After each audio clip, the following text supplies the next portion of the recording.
What a day. What a day. Yesterday, it's so funny because I normally have never watched Ethan Klein. I normally never watch Ethan Klein. But I got a message. Did Ethan Klein just try to sneakily retract all his defamation against Denims? And so I turned on the stream.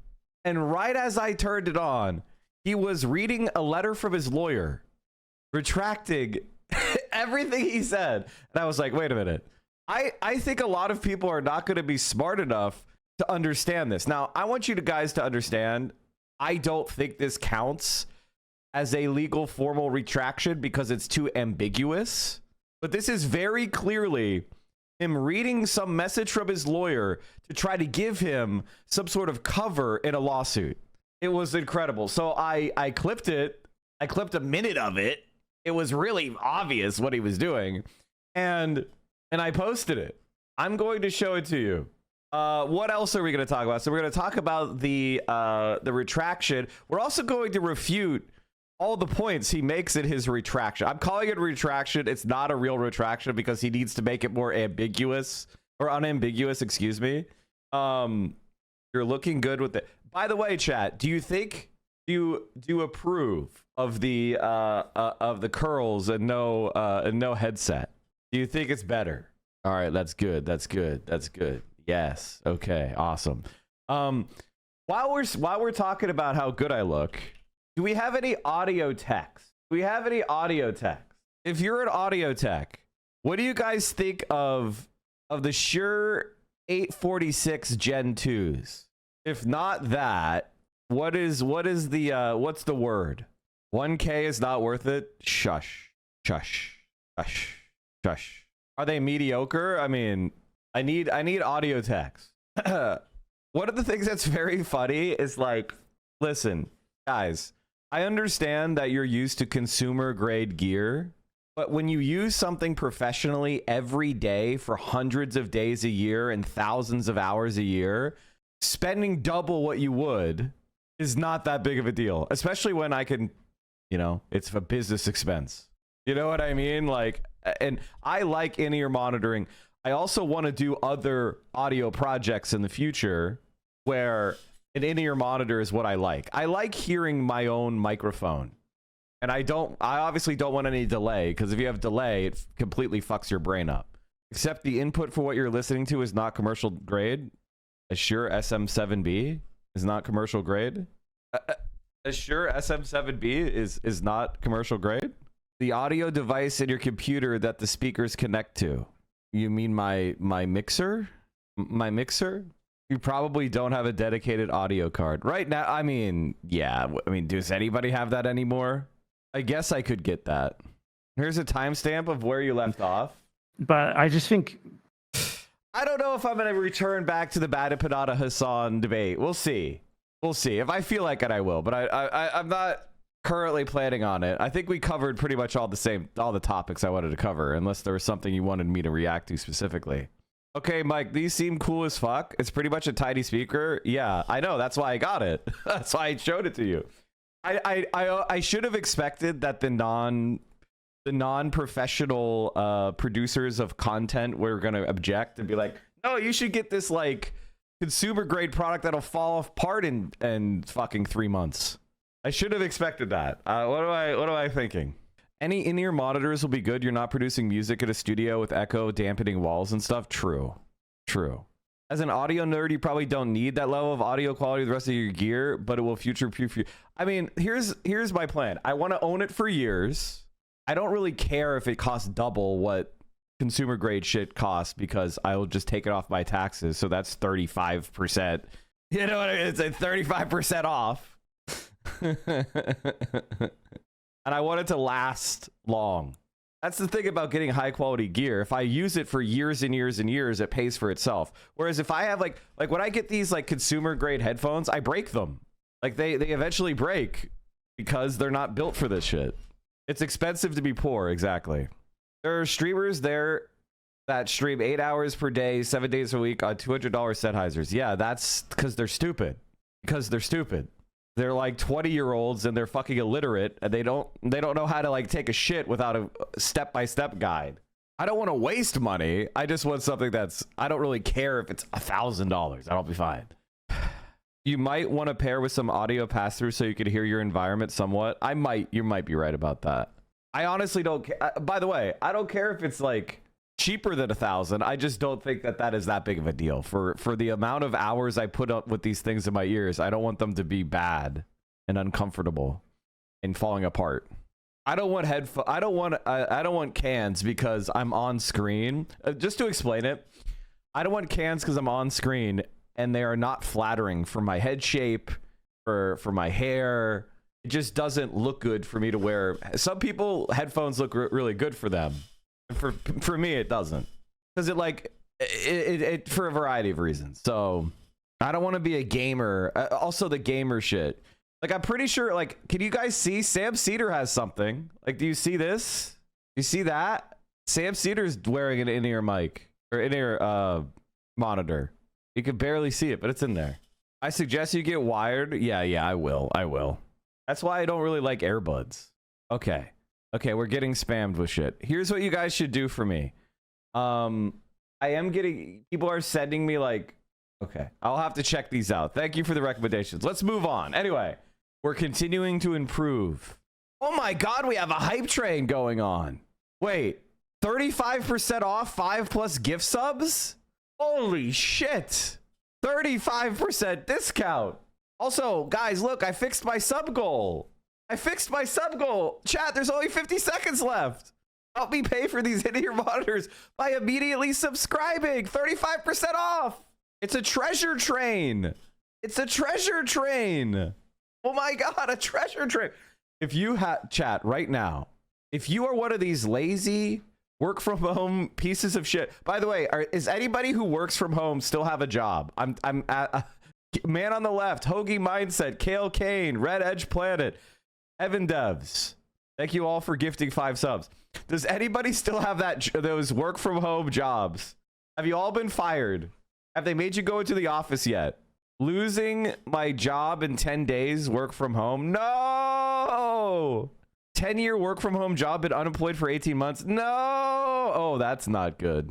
Okay, if you're still here working from home, give 5 subs. You're one of the survivors. Nah, fuck you. Wife works from home, but looking to be late. Oh, man. Wow, the economy is shit, huh? What's going on with the stonks these days? I know we've had like a really good couple weeks. Oh, wait. I heard there was some bond issues. Yeah. Oh, my God. Holy shit. Need to contact my bank. Get myself some new interest rates, huh? 5% on the 20-year. Chat. All we got to do is get these 10-year bonds to higher than my student loans. Come on, Trump. Come on. It's 5% year over year. Yes. Japan is collapsing. Japan's bond market is imploding. Japan's 30-year government bond yield has officially surged to its highest level in history at 3.15%.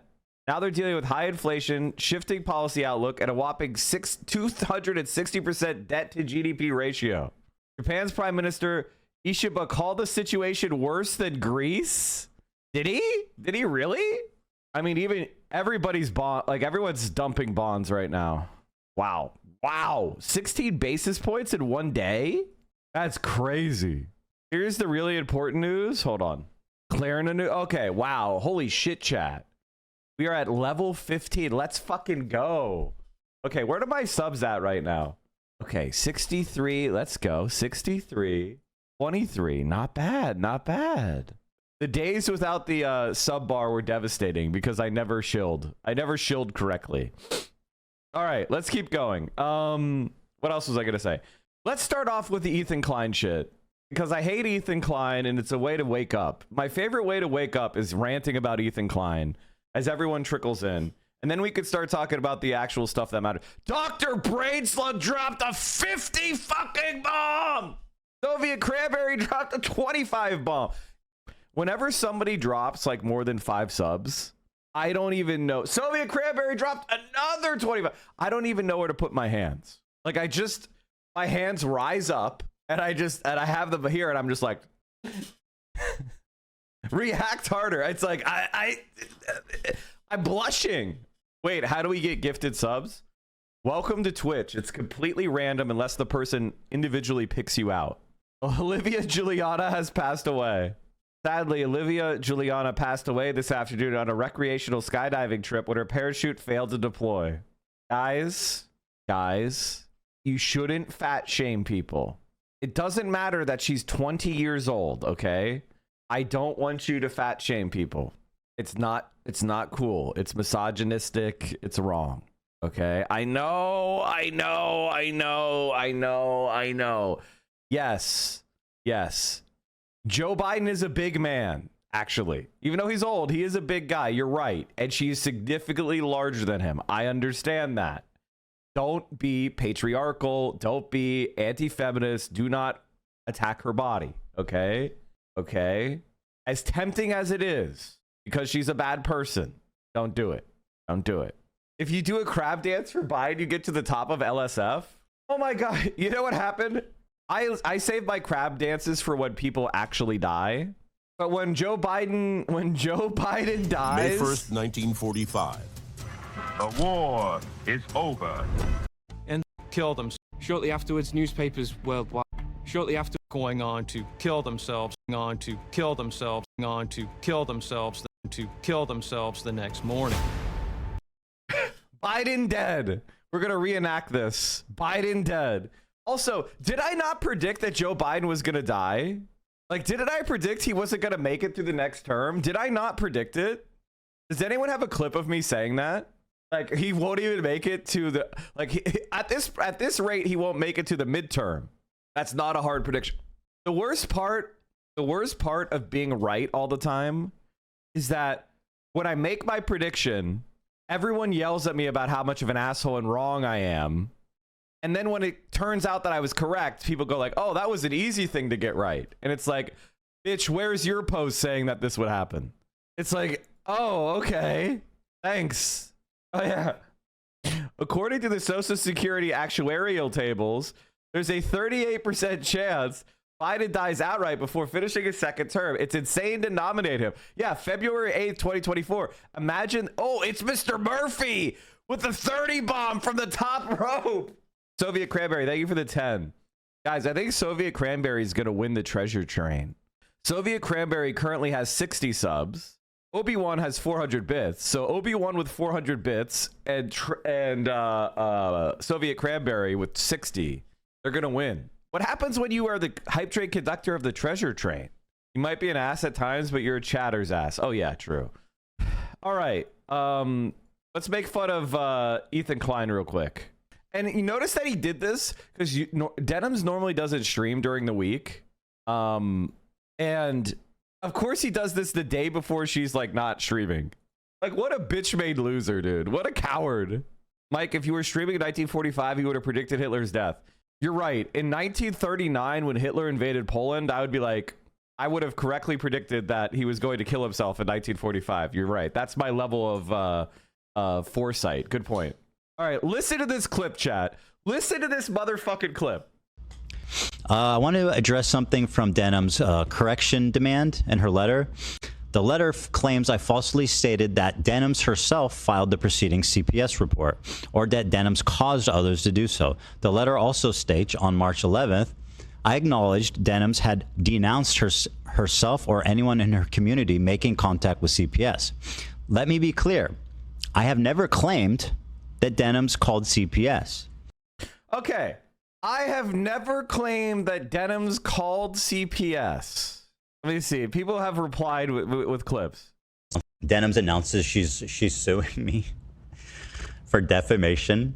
I hold her personally. I personally, in my opinion, hold her responsible for the CPS thing, which is obvious based on the call. So she thought it would be wise to sue me, the victim of her fucking insane incompetence. She's the dumbest person alive. I mean, I want to destroy her. I'm going to ruin her life, probably. She's suing the victim of her crime. Call CPS. What the fuck? So I don't know. I don't know. Probably guilty of saying things that they don't mean for internet clout and attention. Bro, you were so smug. She did CPS. Remember that? Okay, good. Right now, one's a little bit more fucking nasty to me than the other. Both probably guilty of saying things that they don't mean for internet clout and attention. Bro, you were so smug. She did CPS. Remember that? She did CPS. She did CPS. What is that? What do you think that fucking means? Okay, this is his Instagram crash out. Dude, if you want answers, why don't you tweet, you fucking coward? Why did you delete the March 1st and March 8th episodes? Notice that. Oh, wait, okay, so he read my tweet. Ethan, was I owned Klein? After speaking to his lawyer, begrudgingly admits on his podcast, I did not call CPS or encourage anyone else to call CPS. In another incredible cell phone, he cowardly tries to run away from the debate he invited me to. I did not retract a single thing. I just pointed out that you're lying. Did you even watch it? Oh, wait, now he's... His lawyer is balding. His lawyer is balding. Okay, let's watch this full minute, and you tell me what you're supposed to take away from this. I want to address something from Denham's correction demand in her letter. The letter claims I falsely stated that Denham's herself filed the preceding CPS report, or that Denham's caused others to do so. The letter also states on March 11th, I acknowledged Denham's had denounced herself or anyone in her community making contact with CPS. Let me be clear. I have never claimed that Denham's called CPS. I have never implied that Denham's called CPS. If my statements were interpreted as stating this, I want to correct the record and make it clear that I do not believe that Denham's called CPS, obviously. Okay. This is him literally reading from his lawyer's text that he says, I want to correct the record that I never said she called CPS. What? That's a retraction.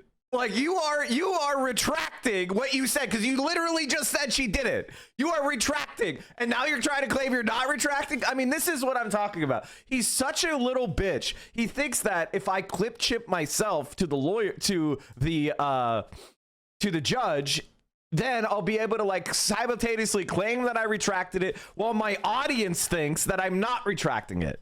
This is why you're losing your lawsuit to Ryan Kavanaugh, you dumbass. Get your, oh my, I can't wait. He's gonna go the way of fucking Alex Jones. When the defamation suit against Ryan Kavanaugh is finally over and he gets his $1 million judgment and Ethan Klein has to sell the H3 fucking studio. What a dumb piece of shit. He's going the way of Alex Jones, man. Dr. Brainslug dropped a 50 bomb. Cosmos84 with the 5 bomb. It's Mr. Murphy with the 20 bomb. Tanatuva with the 6 bomb. Soviet Cranberry sniping. Soviet Cranberry's like, listen, I'm getting a fucking hype train conductor badge. I don't give a shit. So Soviet Cranberry, oh, Nimble Bit with 3K bits. Okay, Nimble Bit took that from Soviet Cranberry. So right now, Nimble Bit with 3K and Dr. Brainslug with 100 gifties. Soviet Cranberry is getting sniped. I'm so sorry. I mean, thank you. It is a little, you're getting sniped though. They're like, oh no. Dr. Brainslug, holy shit. Chat. We're getting there. We're so close to 666. We're getting there. Let's go. Okay, so what was my point? So Ethan Klein, let me get this straight. He has said that Denham's did CPS and she's responsible for CPS. The content deputy, can we just pull that up just so you guys have context? If you go to the content deputy, the organizer, by the way, put out 2 million views on the content deputy. Amazing. Holy shit. Okay. Bacterial. Hold on. Let's look at his own audience. Made so many enemies over the years, other people react to his content. And when other people see that he's talking about his children getting giardia from dog poop. Sonny's crawling around. He's putting everything in his mouth. He's at that age. He has giardia. People. And if you're familiar with, by the way, the reason why people laugh at the idea that H3 is clean is here is the green room of the H3 podcast, and here is the rug that's in the middle of the H3 podcast green room. Look at the floor. So when Ethan says his children are crawling around putting everything in their mouth, this is the rug. This is the spotless house.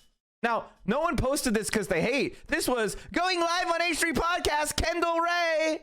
This is why. So when people were scoffing and laughing at the idea that your house is spotless, it's because this is the fucking green room rug. So when you're saying he's crawling around putting everything into his mouth and he has a parasite, people think, oh my God, it was a reasonable belief. Now, I don't have firsthand knowledge. This is just secondhand internet shit that I know.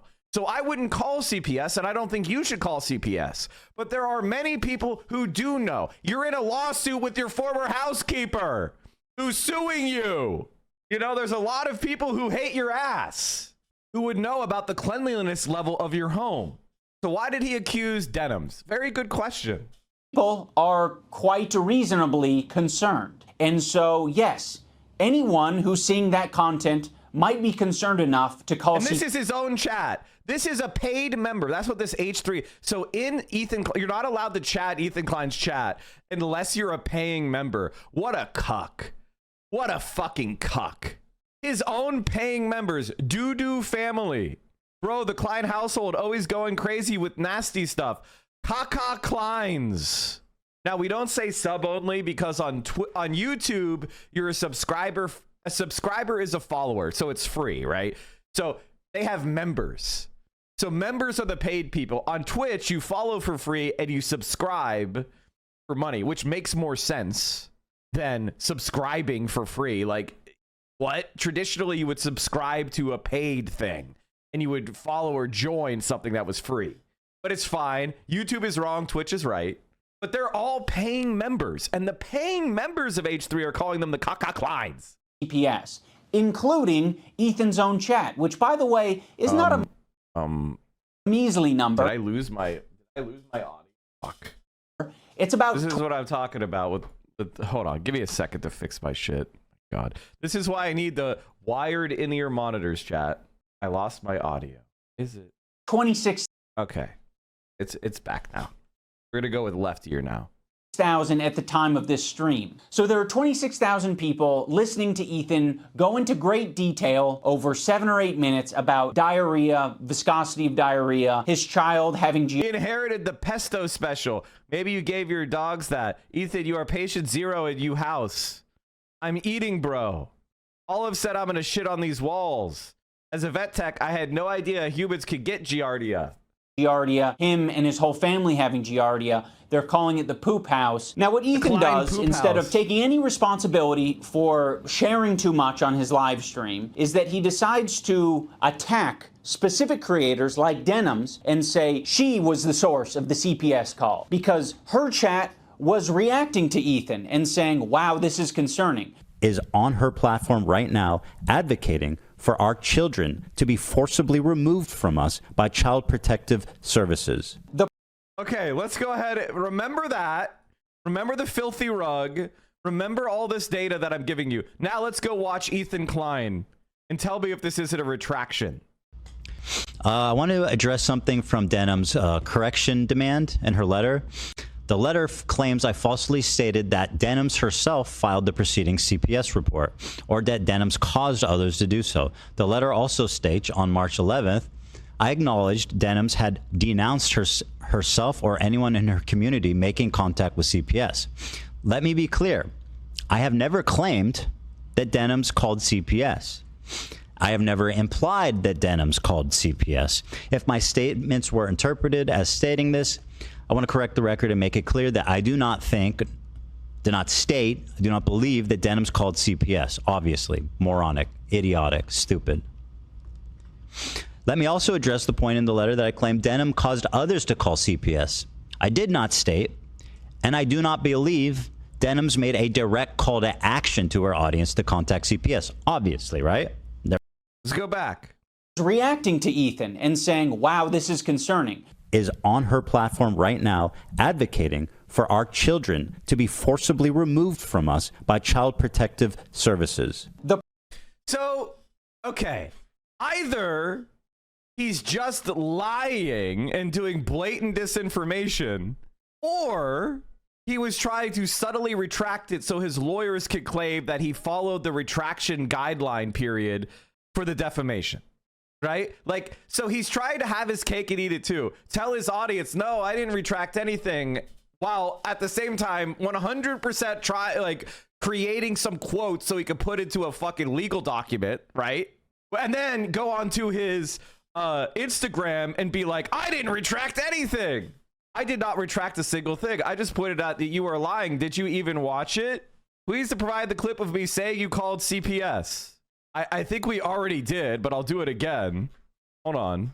She's suing me for defamation. Call. So she thought it would be wise to. No, that's not the one. That's not the clip. Is this one? Things that they don't mean for internet clout and attention. Bro, you were so smug. She did CPS. Remember that? Okay, good. Right now. She did CPS. Remember that?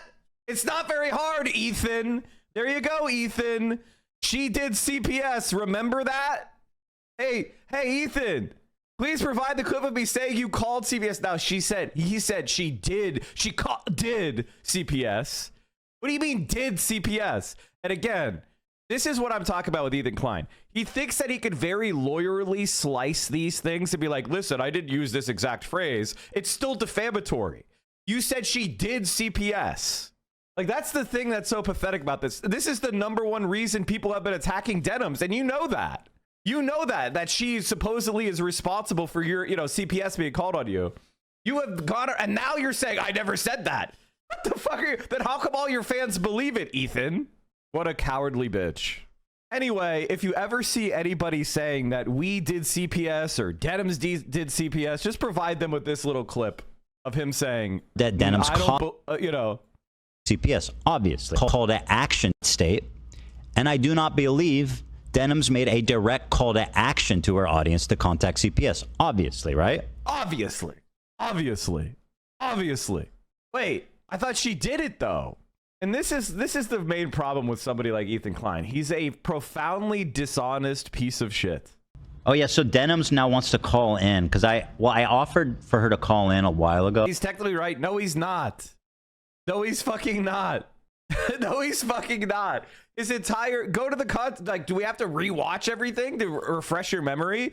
He literally said she did it. Oh, I feel like she's obviously scheming. I don't think she would dare to stand toe to toe with me. She says I'm scared of her after I just debated Hassan and Sam Cedar. It's like, please. Well, I don't know the timeline exactly, but Anissa reached out at one point to tell me that she wanted to call in, but I think I wasn't able to tell you until after the show, if I remember correctly. Oh, so you're saying she did offer in the moment? She did offer to call in. I don't know how. Once again, Denims, iDubbbz, Anissa, any of you guys want to call into the show at any time? So, I mean, I don't know. I'm kind of on the fence if it's worth it. I mean, I think it could be good content, right? Yeah, I personally don't think that you should, because I think, it's so funny to watch. It's so funny to watch the baldest man on the internet try to convince Ethan Klein to stop destroying his career. Somewhere else, and I didn't see it. I apologize, but like AB said, we got the memo. Did she? We know you're rearing and ready to go. Did she page you, Dan? Did you check your? I didn't. I didn't get anything on my pager. No. Yeah, I still use a beeper. At this point, I'll check again. I'm gonna search my email right now. At this point, you're such. If she contacted me, did this massive fundraiser, and what could he even say? What could you even say about Ethan Klein? A genocide is happening. I don't know if you guys have been seeing it. We're going to talk about it next, because I love to use Ethan Klein so I can talk to you guys about the genocide the country he's a citizen of is doing. The country. Can you imagine if the United States of America was committing genocide and I was yelling about the people that are trying to resist the U.S.? Can you imagine the level of evil that would be? What a fucking disgust, and then claim I'm on their side. We are actually doing the genocide in Gaza. To be honest, it's us. Like, Israel is not a real country, okay? Israel is not a real country. It cannot exist on its own. It is the 51st state. Let's be honest, it is America. It's not a real country. It's not independent. It is a proxy. AB has literally said he had a family member injured in the pager terrorist attack. They don't consider AB to be someone they're worried about offending, okay? He crawls on his hands and knees for them. Say hypothetically, I'm planning to sue a bunch of these people. They just keep raising money because Noah's like, let's prove to Ethan that we can raise the money to fight this lawsuit, which is fine. Like I said, I prefer them raise the money so that I know that at least there's something left when I win, right? I mean, that's just math. That's just logic. That money's coming to me eventually, so it's good. If he was bankrupt, I wouldn't collect it all. Wait, he's gonna take the money from the United Nations Refugee Resettlement, like Refugee Works Administration? That's like, what? He's going to take money from like the Palestine Children's Fund? Like, what? Ethan Klein, bro, you're about to lose a multi-year defamation lawsuit to a billionaire where you literally got your community to bot low ratings on his business, on his app that he had. You did reputational damage. You did a torturous interference with contracts. You did intentional inflictions of emotional distress. You're gonna lose like 5 different counts, not just defamation, but also harassment, also all sorts of other charges. You're about to lose millions of dollars to a billionaire. What the fuck are you talking about? You're bankrupt. It just hasn't hit you yet. You are standing on the railroad tracks. That's why you don't talk about Ryan Kavanaugh anymore. Talk about Ryan Kavanaugh. If you're not about to lose the case, talk about him, Ethan. Tell us how he looks like Harvey Weinstein. You forgot about Ryan Kavanaugh, I guess. So in a way, it's good for me that he's crowdfunding, but I do think it's funny. But he's not crowdfunding for his lawsuit. No, well, he said, I'm going to crowdfund, but I'm doing it to prove that we can. I said, instead of crowdfunding for the lawsuit, I'm going to crowdfund. If Hila divorces him now, she could protect some assets, or is it too late? I think it's unlikely that would work because she participated in it. She participated in the defamation, so it seems pretty unlikely that would work. But that's a good question. It's worth a shot. If I were Hila, I would divorce Ethan. This is how bad it's getting, chat. The UK government suspends free trade talks with Israel over Gaza war. Why? Because there is mass starvation happening, and I think, was it the UK? Somebody just came out with a report yesterday that they think 14,000 children are about to starve to death. It's getting so bad that Macron is saying something. 17,000. Thank you, Dead Key, for the correction. God, he's such a... Like, by the way, it doesn't... I just want to make sure everybody understands something, that this doesn't like bother me. You know what I mean? Like, I'm not offended. I'm not triggered. I've always hated Ethan Klein. I've always thought AB was a little scumbag. I've always thought Dan was a scumbag. I thought Leftovers was trash. I was never, at no point in my life did I like these people. Okay? At no point in the, like, so for me, this is Mike Vindication month. Remember a couple months ago, people were yelling at me for calling out AB? That stopped. Student hunger strikes for Gaza continue. UCLA activist hospitalized after 9 days without food. Maya Abdullah is one of a growing group of students at universities across the country who've launched hunger strikes amid the Israeli blockade on Gaza to demand their schools divest from Israel, protect free speech on campus. A recent graduate of George Washington University delivered a blistering commencement speech in front of a roaring crowd. We gotta watch this. We have watched a genocide be committed against Palestinians.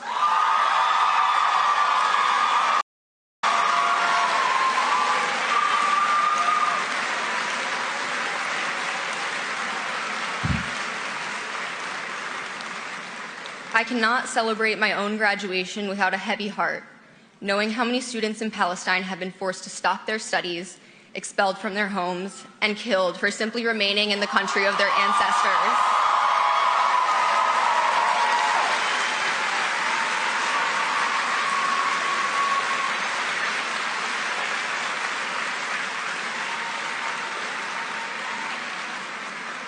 The horrors unfolding halfway across the world may be easy to ignore for those lacking a moral backbone. For the rest of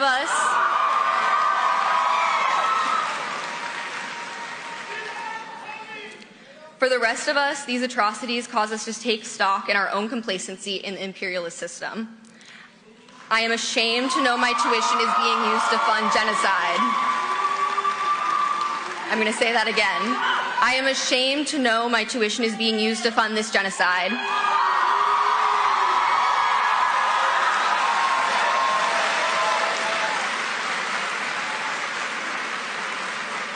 Every year, the cost of attending this university increases without a corresponding improvement in the facilities and resources provided to students, staff, and faculty. Instead, our money is put into the pockets of those who unequivocally prove time and time again they do not care about the students and faculty that create this university's prestigious university.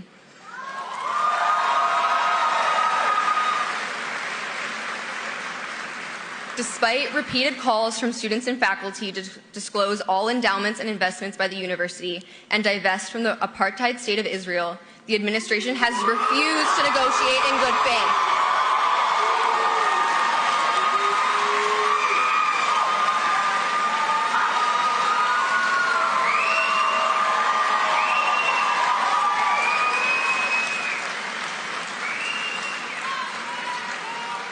Instead, they have repressed anyone with the courage to point out the blood on their hands.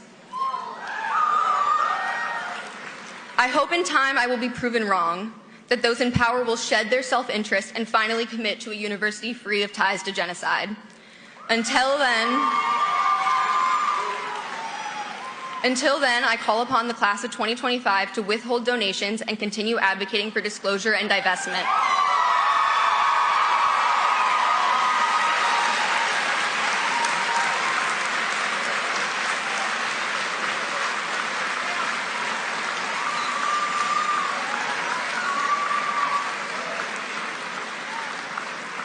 None of us are free until Palestine is free. Thank you.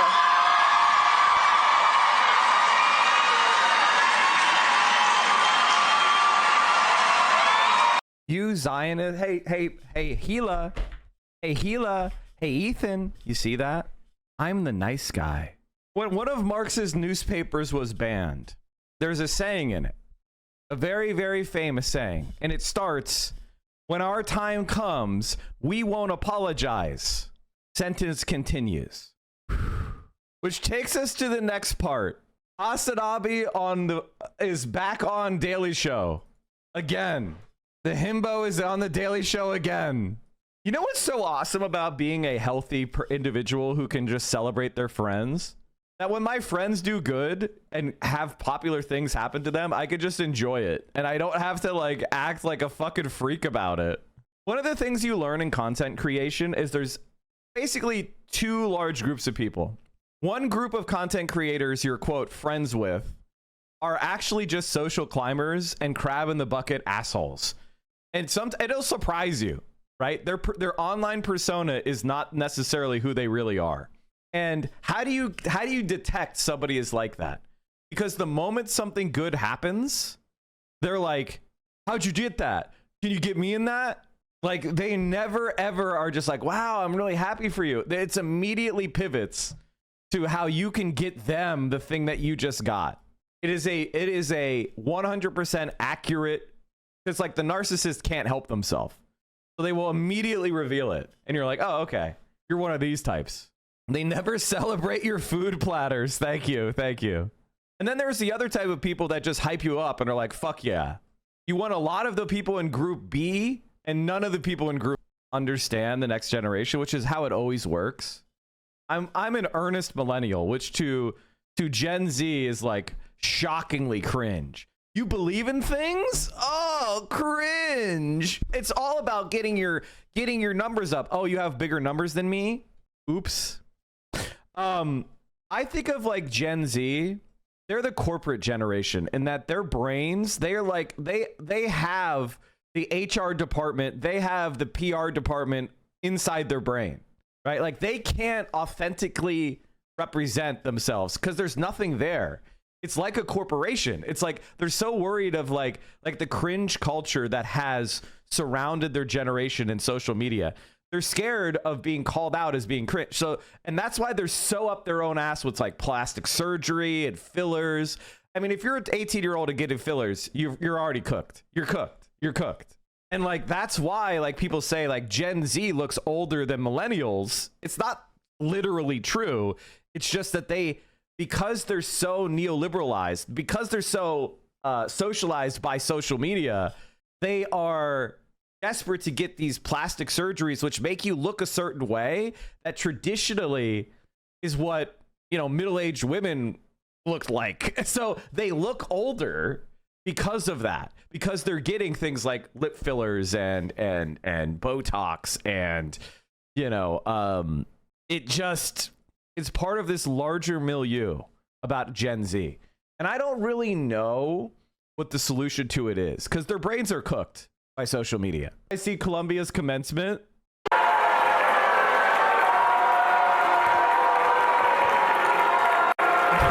getting booed. Thank you.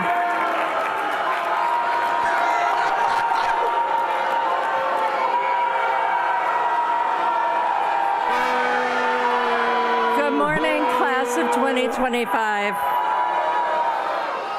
I know that many of you feel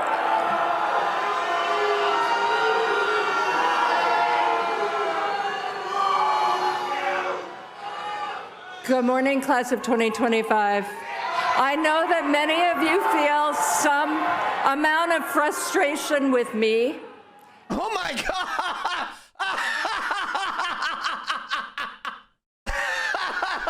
She had to acknowledge it. Oh my God. And I know you feel it with the administration.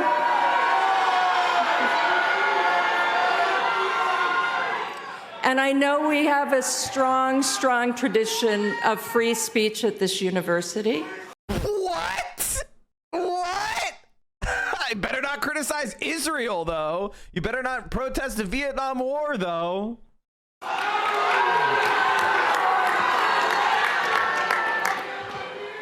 And I am always open to feedback, which I am getting right now. The work of your generation will be to shape these interesting times, to define the values. Mohsen Mahdawi.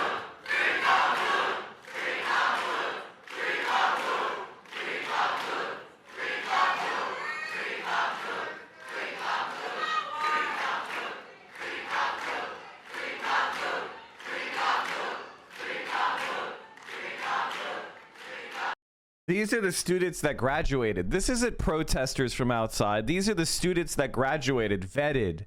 They went to Ivy League schools for 4 years. They spent hundreds of thousands of dollars. They went through 8 fucking metal detectors. All those that they could kick out, they did. And she had to sit there and listen.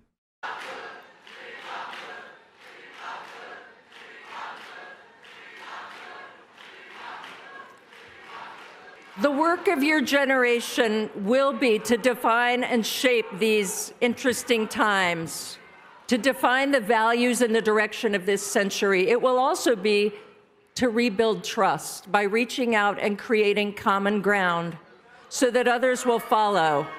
If I hear the reach across the aisle common ground cliche one more fucking time, there is no common ground. It's all been enclosed. The capitalists put fences around it, toll booths, ticket booths, and pointed and guard towers. There is no common ground. You made common ground illegal. One of the things that's a little bit interesting for me is like, when I see stuff like this, I have 2 responses to it. The first is he doesn't really know anything about World War II or Nazi Germany. That's my first reaction. My first reaction is, when I hear that drawl, I think this guy's an unlettered moron, as opposed to malicious, right? Like, he literally is just stupid and ignorant. But the second part of me is like, I'm willing to change my mind. Like, if he tells me he knows about some of the stuff that happened, and then he says Hitler's a good guy, then my mind switches to, I become a Yugoslav partisan, hunting for my own. You know what I'm saying? Like, like, just so you understand what the Nazis were, they set up a division to attack civilians that was full of rapists, child molesters, and they would send them to attack civilians. The leader of the unit was a sex offender, and they would rape and murder men, women, and especially children. I want you to understand this. He was a man who would stand at the edge of a mass burial pit full of fresh corpses, masturbating over them. With at least 20,000 victims were killed. During a march, the villages were encircled. Nobody was allowed to leave or enter. The fields were searched. The people were sent back to the village. All these people, it was a larger village with approximately 2,500 people, men, women, and children, the elderly, were pushed into 4 or 5 barns. Dirk Vanger appeared with 10 men and said, "Shoot them all immediately." He positioned 4 SD men with machine pistols. The barn was opened and Dirk Vangler said, "Fire freely." There was indiscriminate shooting into the crowd of humans with machine pistols, without distinction whether children, women were hit. The men removed straw from the roofs and set the barns on fire. Nobody could escape until the barns fell down. Meanwhile, Dirk Vanger and his staff positioned themselves with the Russian rapid fire guns about 50 meters away from the barn. Then from the barn, some lightly wounded, some heavily wounded, and others who had not yet been hit stormed out, burning all over their bodies. Now these bastards shot these people who tried to escape until there was nobody left. Recruits were to come from criminals, Eastern volunteers, and military delinquents. Let me see if we can talk more about this. I mean, I can't even, like, in what became known as the Wola massacre, Durvanger personnel, along with police units under command of Heinz Reinfath, massacred Polish combatants along with civilian men, women, and children. 40,000 civilians were murdered in less than 2 weeks, including all hospital patients and staff. Durvanger burned prisoners alive with gasoline, impaled babies on bayonets and stuck them out of windows, and hung women upside down from balconies. Polish nurses were repeatedly raped, and in some instances, hand grenades were inserted into their vaginas and detonated, while other times a shouting and flute concerto followed with the driving of women to the gallows. We blew up the doors. I think of a school. Children were standing in the hall on the stairs. Lots of children, all with their small hands up. We looked at them for a few moments until Durvanger ran in. He ordered to kill them all. They shot them and they were walking over their bodies and breaking their little heads with butt ends. Blood and brain matter streamed down the stairs. There's a memorial plaque in that place stating 350 children were killed. I think there were many more, maybe 500. Schneck noted the often mass rape of female civilians in cellars and basements, and noted an incident where the men of the brigade raided a cellar and noted the brutal death of a Polish girl. I mean, I could get into it more, but I think I made my point. If anybody is, and these are not necessarily Jewish people even. This was men, women, and children, Polish civilians. It didn't matter. Do you understand? And so when I think somebody aligns themselves with the Nazis in any way, I think they have forfeited their humanity. And I mean that. They've completely forfeited their humanity. And that means they don't have the same considerations. He's shaking bad. Oh my goodness. Oh my. This is the scariest knockout in mixed martial arts. This is why people like MMA. And we're ready to call it. Tonight's Fight Clock is brought to you by Timex, official timekeeper of you. I mean, he cracked it. I'm not a fan of MMA because I don't like submissions. I think groundwork is not that interesting to me personally. I understand why people like MMA because it's like raw or it's more like fighting, but it's not really. Because if you're truly fighting someone, then you're going to do shit that's effective. Like you're going to fishhook them. You're going to eye gouge. You're going to step on their instep. You're going to punch them in the balls. You know, like you're going to rip at their loose skin. Like you're not. So it's not really fighting. It's not real fighting. Right. So it's like it's just as much a controlled bout as boxing. It's just more dangerous for the fighters because they have less, they have less protective gear. But it's not necessarily a more accurate for what a fight really could be. Which is good. I don't want to see a real fight. I don't want to see two trained fighters really fighting because they'll kill each other.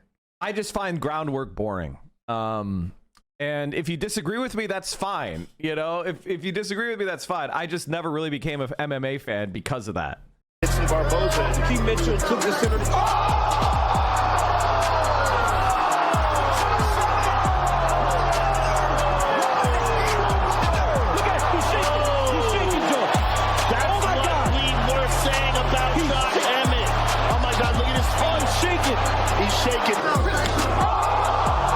I think we know why he likes Hitler now. Somebody said in response to me saying groundwork isn't entertaining, said most street fights end up on the ground. That it doesn't mean street fights are entertaining. Street fights are not entertaining either. First of all, most street fights are sucker punches or some sort of attack. That's, you know, is somebody getting jumped because it's a street fight. You know, it's not a let's honorably fight an even-handed match one-on-one. Like, no. The problem is boxing has devolved as well. It's not as entertaining as it used to be. So it is what it is. Look at that house. Jet ski dealership owner theory proven correct again. Yeah. Exurbs, man. Time to dip into the light. Crowd fighting is entertaining if you understand it. It's very slow and boring for the layperson. Most street fights are insanely one-sided. Yes. Okay. You're allowed to say you like wrestling. It's a decision. It's like you're allowed to like wrestling. You're allowed to like ground grappling. You're allowed to like that, but it's not entertaining. I think one of the things that a lot of people underestimate is how many people are left wing. Like, I think one of the things that people like Ezra, you know, not Ezra, sorry, Ethan Klein and Destiny, the problem they have is people just don't agree with you, man. Like, many more people agree with Hassan, especially passionately, especially the people that actually talk or think about politics. Questioning this, the left has barely any traction in MMA and it sucks. Yes, I agree.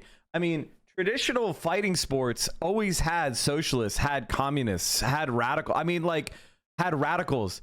Do you guys not remember Muhammad fucking Ali? Do you guys not remember Muhammad fucking Ali? Here, I'll give you an example. Fighting sports should be left-wingers. Let me see if I can show you. Let me find something. I'll find something real quick. Bam. I'm the Olympic gold medal in Rome, Italy. Olympic champion, the Russian standing right here, and the Pole right here. Yeah, I'm defeating America's so-called threats or enemies. And the flag is going dun dun dun dun dun dun dun dun dun dun dun. I'm standing so proud. Dun dun dun dun dun dun. And I done whooped the world for America. Dun dun dun dun dun. I took my gold medal, thought I'd invented something. I said, man, I know I'm gonna get my people freedom there. I'm the champion of the whole world, the Olympic champion. I know I can eat downtown now. And I went downtown that day, had my big old medal on and went in the restaurants. At that time, black things wasn't integrated. The black folks couldn't eat downtown. And I went downtown, I sat down, and I said, a cup of coffee, hot dog. Lady said, we don't serve Negroes. I was so mad. I said, I don't eat them either. Just give me a couple of hamburgers. Ali defeated Foley by a knockout in the 7th round. Immediately thereafter, he walked into the teeth of a monumental decision. He was drafted, and then he refused induction on the grounds of his religious convictions on war.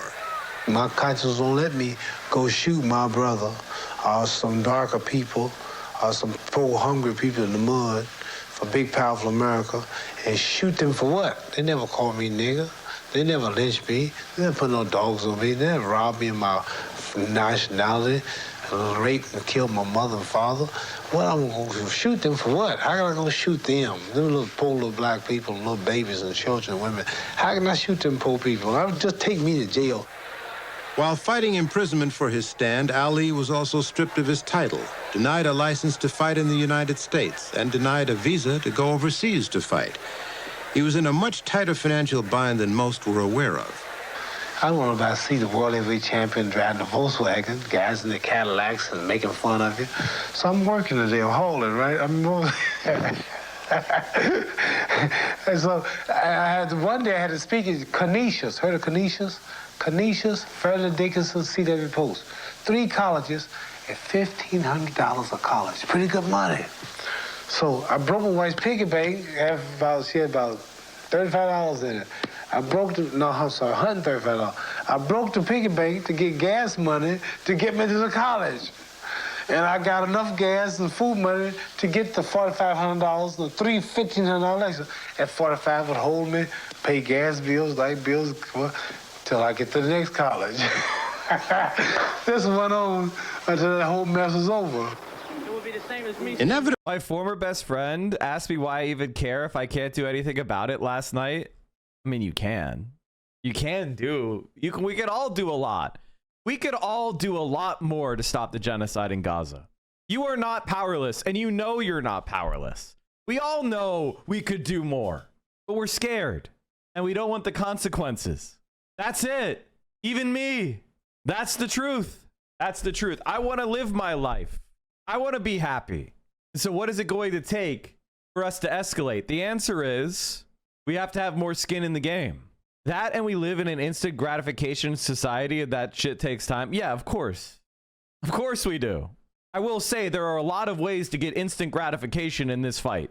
Inevitably, students would challenge Ali on his stand and his convictions. Remarkably, Ali more than held his own against students who had a far better formal education than he. I'm saying you talking about me about some draft, and all of you white boys are breaking your neck to get to Switzerland and Canada and London. I'm not going to help nobody get something my Negroes don't have. If I'm going to die, I'll die now, right here fighting you. If I'm going to die, you my enemy. My enemy is the white people, not Viet Congs or Chinese or Japanese. You my opposer when I want freedom. You my opposer when I want justice. You my opposer when I want equality. You won't even stand up for me in America for my religious beliefs, and you want me to go somewhere and fight, but you won't even stand up for me here at home. So combat sports have always had left-wingers in them. Democrats, oh my God, Brian Tyler Cohen?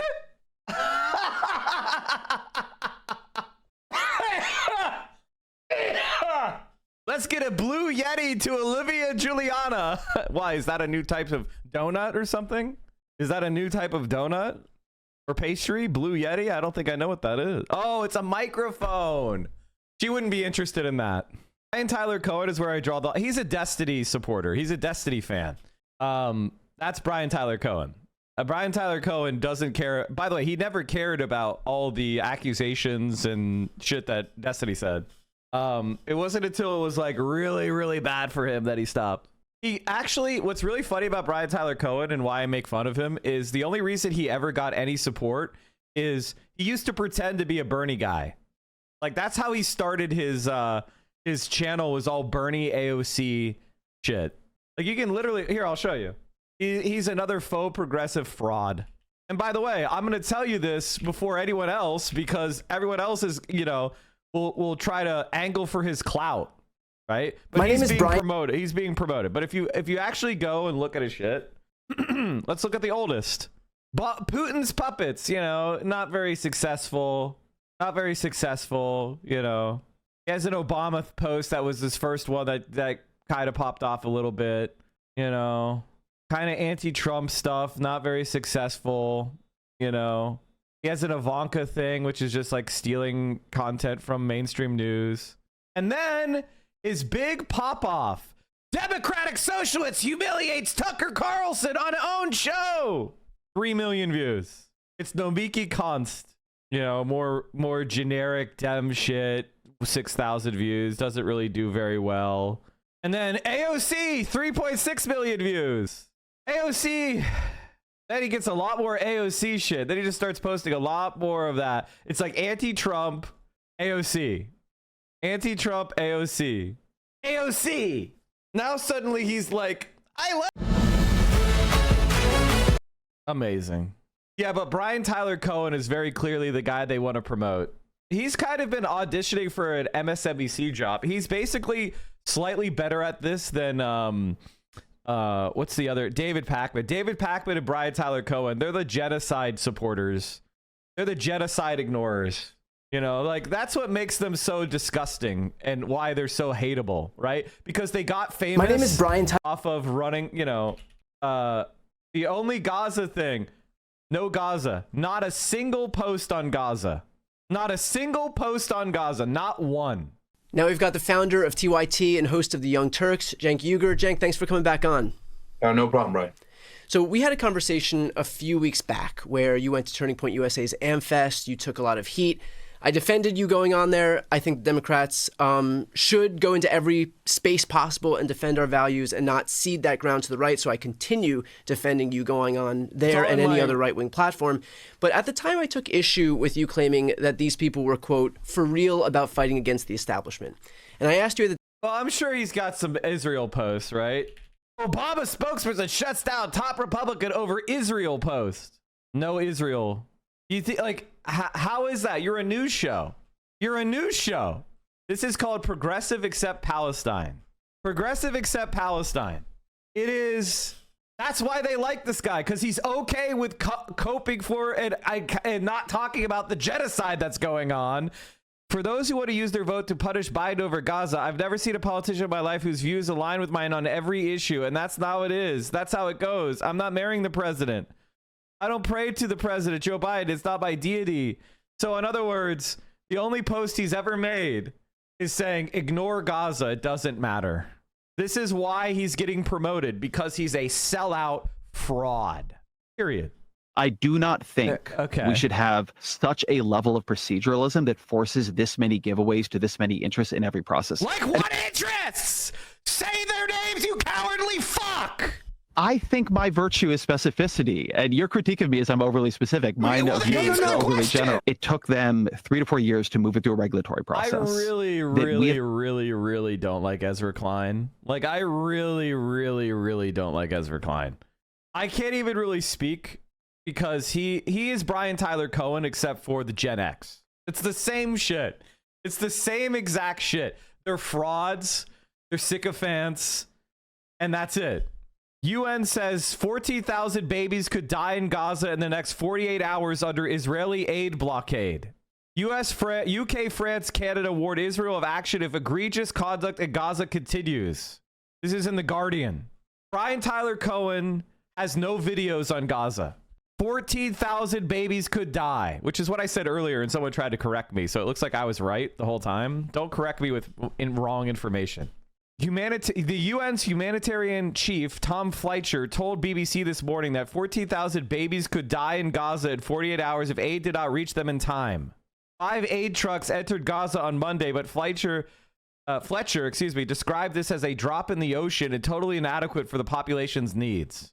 Those of us who have been opposing from day one knew today would come, when Western governments fully complicit in apartheid, dispossession, and genocide for years would try to save face once they knew it was too late to save Gaza and its devastated population.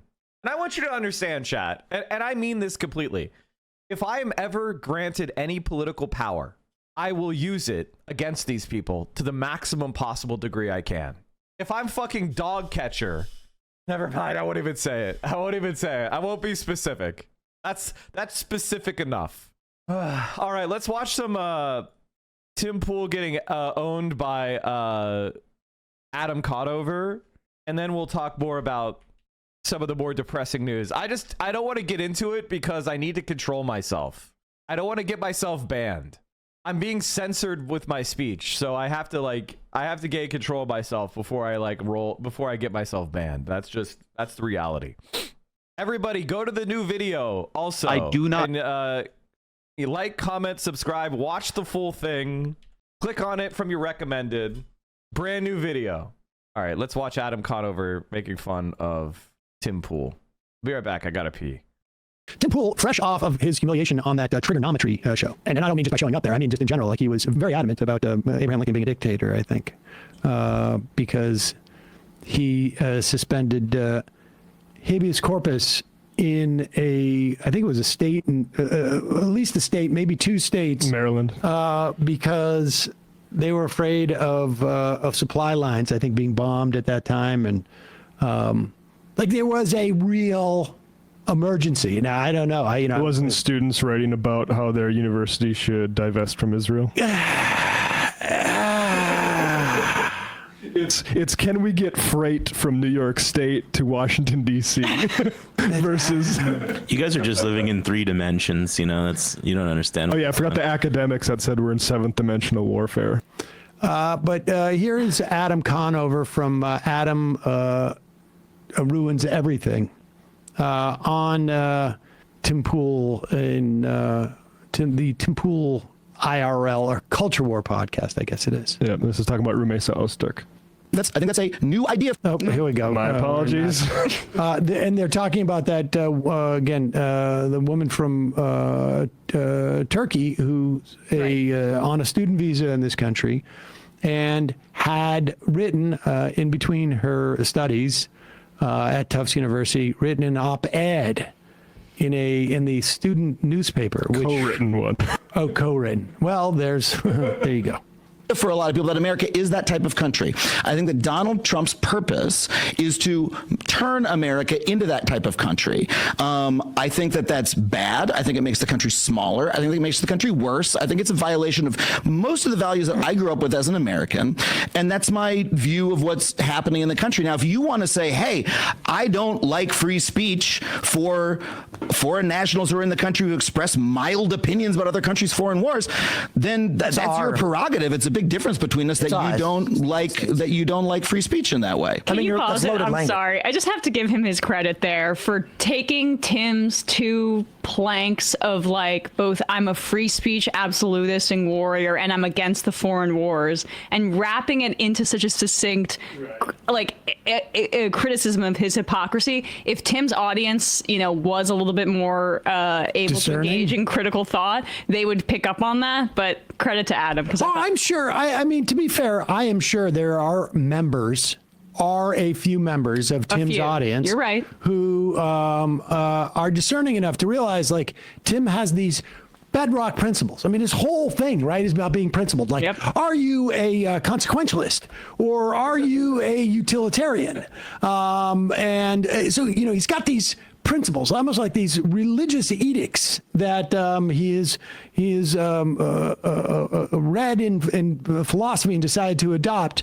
And so they always hold true, except for in a couple of circumstances, like countries that invite me to meet with their prime minister. Netanyahu and Tim Pool met recently, or maybe Mr. Gregorian, who's paying. Who knows? But yes, those principles have a little bit of wiggle room, apparently. Also, if this prime minister's son is a big fan of your show, as what's his name? Yair Netanyahu, who's spent this entire time. He's I'll say a military-aged male. Spent the entire last few years in Miami watching Tim Pool, I think, from a high rise. Oh, sweet. Who express mild opinions about other countries' foreign wars, then that's your prerogative. It's a big difference between us that you don't like free speech in that way. I mean, that's loaded language, right? Yeah, all the language you're using is pretty loaded. Well, you keep using adjectives to describe things to diminish one thing while exacerbate or exaggerate. You know what? I was going to say something about this. I noticed Adam uses adjectives. Whoa. And I will also say, I feel like I picked up on a couple of adverbs as well. I mean, this is one of the things about Tim Pool that's really fascinating is he is an incredibly stupid piece of shit. And the reason why I insult him to start off my commentary on this is because it's important to note how stupid of an asshole he really is. He is completely worthless in every way. And he's also too stupid to make arguments, but he does speak a lot. So one of the things I'm going to, request that you do is you try to stay focused while Tim Pool is speaking, because there's never going to be anything that's actually said. This is the game that a lot of the sneaky people play. Mm-hmm. It started with pronouns. They go in using the full complement of English words in their sentence formulation, which is, I mean, we know that game. Can you imagine just like responding to someone going like, oh, you're using a lot of adjectives there. Also, the bad pull on exacerbate. Oh, so it's, what do you mean by free speech? Yeah, stop using these adjectives. Like, that's right. It's cheating. Why don't you just say speech? It would be really helpful if you were less descriptive to make my point. See, what he's trying to say is stop describing things accurately. You need to use the euphemisms that I'm using. See, if you use a lot of euphemisms and you make what's happening unclear, then you could support it. But if you actually describe what's happening accurately and descriptively, then people are not going to support it. And I don't like that. Could you use the euphemisms and the obscurantist language that I'm using? He's a stupid. He's like, I support it because I don't really think about it much. So stop making me think about it using those big words called adverbs. How do such profoundly stupid people rise to prominence? What's the secret sauce? Right-wing billionaires actively intervene in platforms to promote them because they have the conclusions that they want them to, that they want. Why do you think right-wingers are so mad at Twitch? They're mad at Twitch because Twitch is purely a meritocratic website. And there's a lot of different ways to be meritocratic, but like the audience is largely like the algorithm is a minor factor on Twitch. Which is more about organic shit, word of mouth, collaborations, shit like that. Whereas in other platforms, it's much more the like algorithmically ads, very active intervention by the platform to curate what's popular. That's why they hate Twitch. Same thing with TikTok. Yeah, I know. I was going to talk about that later. The Sam Altman thing. Adam Conover already apologized for that. Very pathetic, though. Not gonna lie. Point. It would sound better. This is going to be very hard for me to wiggle away if you're going to be this specific. Just say foreign national. You know they put foreign in there. Yeah, exactly. Just say national. Language, right? Yeah, all the language you're using is pretty loaded. Well, you keep using adjectives to describe things to diminish one thing while exacerbate or exaggerate something else. I do use the English language to express my thoughts and opinions. Yeah, yeah, but it's straw manning. It's not a legitimate. Pause it! Whoa! What is this? Straw manning? Shouldn't it just be manning? Yeah, I don't see a straw man in there. Why is he using the word straw? That seems to be a little bit loaded. I believe. Is that not an adjective? Like the kind of manning he's doing? But he's gonna. Or is that an adverb? He's gonna explain it. Okay. But it's straw manning. It's not a legitimate attack of the ideas, right? So accosted on the street. Come on. She was arrested. Okay. She was arrested by a relatively large group of men compared to what a normal arrest would require, which I think they didn't need to do and was silly. So we can say she was arrested by several men, unmarked, or plain clothes, which didn't need to happen. But I don't need to say like she was accosted by men on the street and like it was about a mild opinion. It's like, okay, listen. So I'm sorry. If she were arrested by a singular woman, taken into. Okay. I'm going to explain this to Tim Pool because he's very stupid. And I don't think Majority Report's going to do a great job on describing it. But so I'm going to do it for them. And then we'll see if I was wrong. She was arrested by people in plain clothes, masked.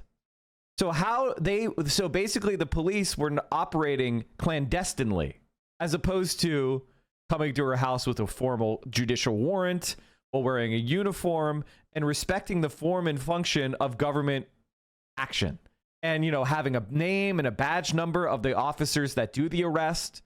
And the reason why they're doing clandestine operations, concealing the identity of the officers, not wearing uniforms, is because what they're doing isn't legal.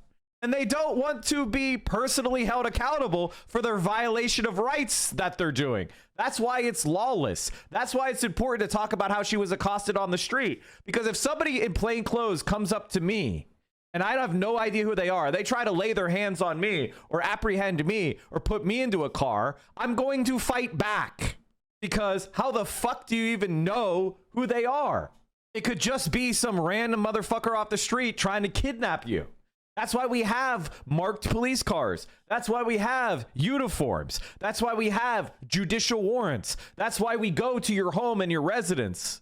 And we go through these formal processes so that you understand that if you're being deprived of your liberty, it's being done in accordance with the law rather than random fucking vigilantes on the street. It's not a ha-ha funny thing. This is what civil society is. And what he's advocating for is tyranny. To custody for her speech, for protesting a genocide or speaking or writing about it in the paper. That wouldn't change my analysis of the violation of her rights whatsoever.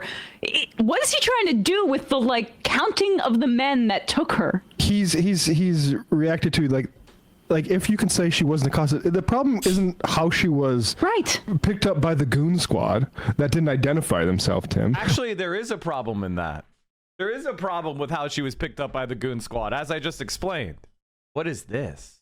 Purple sweet potato cheesecake flan? What?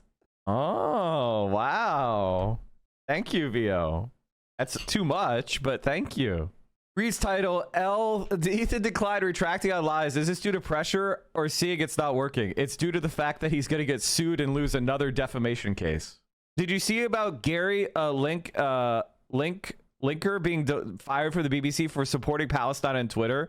Yeah, it doesn't surprise me at all. Whether it was like with great manners or roughly, it's that it happened at all. And it's notable that he has, okay, you can quibble with accost or whatever. He also quibbles with mild. No. See, this is the majority report is totally wrong about this. Yes, the entire thing is wrong. Yes. But the fact that they're doing it clandestinely and lawlessly is actually important in proving that this shit is not okay. If they thought it was okay, if they thought it was legitimate, they would do it legitimately. But they're doing it with these clandestine ops, accosting people on the street. That's actually important. That's a sign of tyranny. That's a sign of lawlessness. The fact that they're doing covert operations on American residents and visa holders and probably soon American citizens is actually the point. And you're wrong to step over that. Yes, what they're arresting for them is totally without merit. But that's why they're doing the accosting on the street. Because it is against merit. Because it is tyrannical. Because it is an infringement of our rights. It's all part of it. If you're in civilian clothes, masked, not identifying yourself without a warrant, that is accosting. And in fact, I wouldn't accept that as valid. I would not. And here's the problem. If they keep doing shit like this, eventually somebody is going to fight back and people are going to be killed. Like, that's just the way it goes. Like, if somebody comes up on me on the street, I have people that are like freak stalker weirdos. If somebody comes up to me on the street masked and tries to hassle me, I'm going to fight back. I'm not going to be like, oh yeah, I'll go into your car. I'll go into your van. Mild opinion, and you read that article and it is absolutely mild. It is actually saying not what I believe. It's that the school should listen to the students who voted to divest. Here's the thing that also is complicated to me. Isn't accosted a verb? Yeah, that's tough. That's tough. You know, when you get out there and you start deploying verbs, cheating. Come on. Those woke and verbs. you she was accosted. It's not even put on like some type of accent. She was accosted.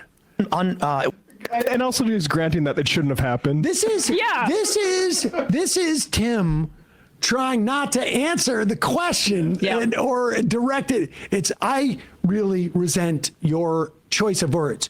You could say manners. Picked up and surrounded, arrested, detained by 8 big guys running at her. Is Adam even familiar with Chatham House rules? It's really, really messed up here. No one uses verbs at Chatham House. Unmarked are plain clothes, which didn't need to happen. But I don't need to say like she was accosted by men on the street and like it was about a mild opinion. It's like, okay, listen, the facts of the case, like I said, I don't like the idea that people come to this country and then try and tell us how to do, how to live our life. You're not for free speech. I understand. I think American citizens have self-determination and sovereignty. And I will say this even of the Canadians who keep... Guys, why are you trying to change the subject of the stream right now? I have to call the chatters out. I have to call some chatters out.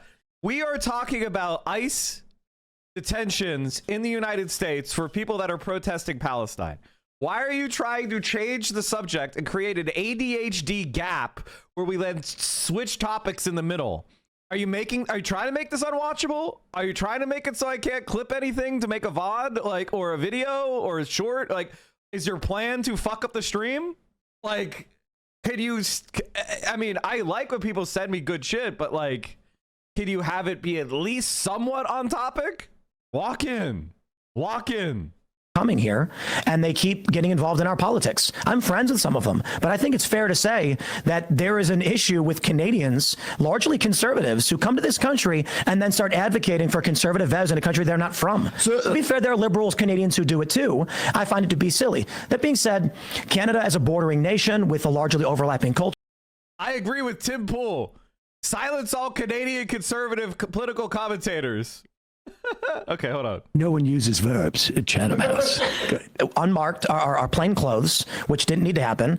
But I don't need to say like she was accosted by men on the street and like it was about a mild opinion. It's like, okay, listen, the facts of the case, like I said, I don't like the idea that people come to this country and then try and tell us how to do, how to live our lives. You're not for free speech. I understand.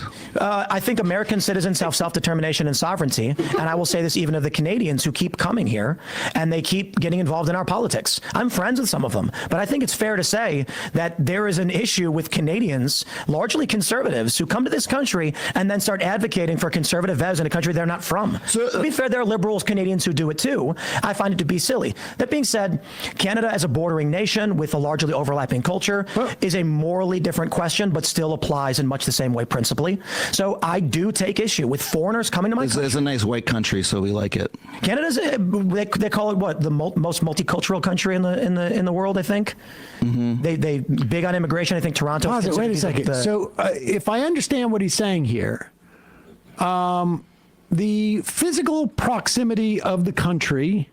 And the physical proximity of the country dictates whether you can have an opinion on the politics. Now, he sometimes feels that some of these Canadians go forward.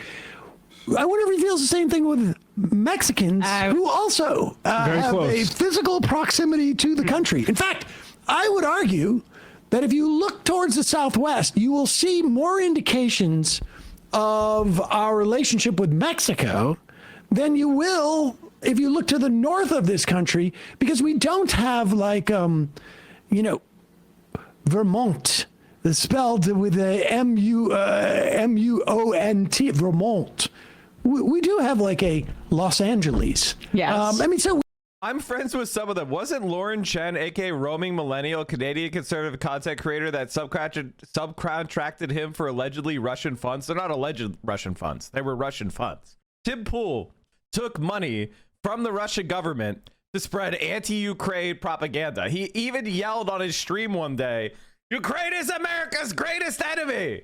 We actually have arguably more proximity in that respect. But he has to say the Canada thing because he doesn't want to make it seem like any foreigner coming. Now, you're getting educated at a U.S. school. The idea that you can't have an opinion on this government, it is absurd. The idea that people can't have an opinion, and regardless of where they are in the world, about the country that is ostensibly one or two or three, let's say, more determinant of other people's lives than any other country. But again, here's the other thing. The Supreme Court has already many, many times weighed in on whether the First Amendment applies to people who are non-citizens in this country. And it does. Right. Also, this is a criticism that she has. Yes, it's about the United States government, but it's also about Israel, which is not the United States. I mean, they conflate that all the time. Do you think that this was a bit of a shot at Steven Crowder? That's another thing I just wanted to throw out there in terms of Canadian conservative commentators. Yeah, I'm pretty sure Vermont is Green Mountain in French, as Big Dan Energy just said. Like, I'm pretty sure Vermont is French. I'm sorry, this is Tim Pool, who has claimed the free speech mantle for so long, lighting that on fire. I studied abroad in London for an entire summer. I worked as a fact checker. I was bashing David Cameron every fucking day, and I did not for 1 second think, oh, this is going to get me sent home. I think probably smoking weed in the dorms probably get me sent home. Criticizing the government, and if that would have got me sent home, it would have been an example of, oh, wow, this country needs freedom of speech. It needs a First Amendment, because that is a ridiculous authoritarian power grab. And that we can just so quickly move from Joe Biden's the anti-free speech candidate to like, oh yeah, I actually support this. You don't foreign nationals come here talk about how we do things. It's just absurd. Nobody on our side of things was actually saying we should try to get Jordan Peterson deported because he keeps calling our doctors criminal butchers over here.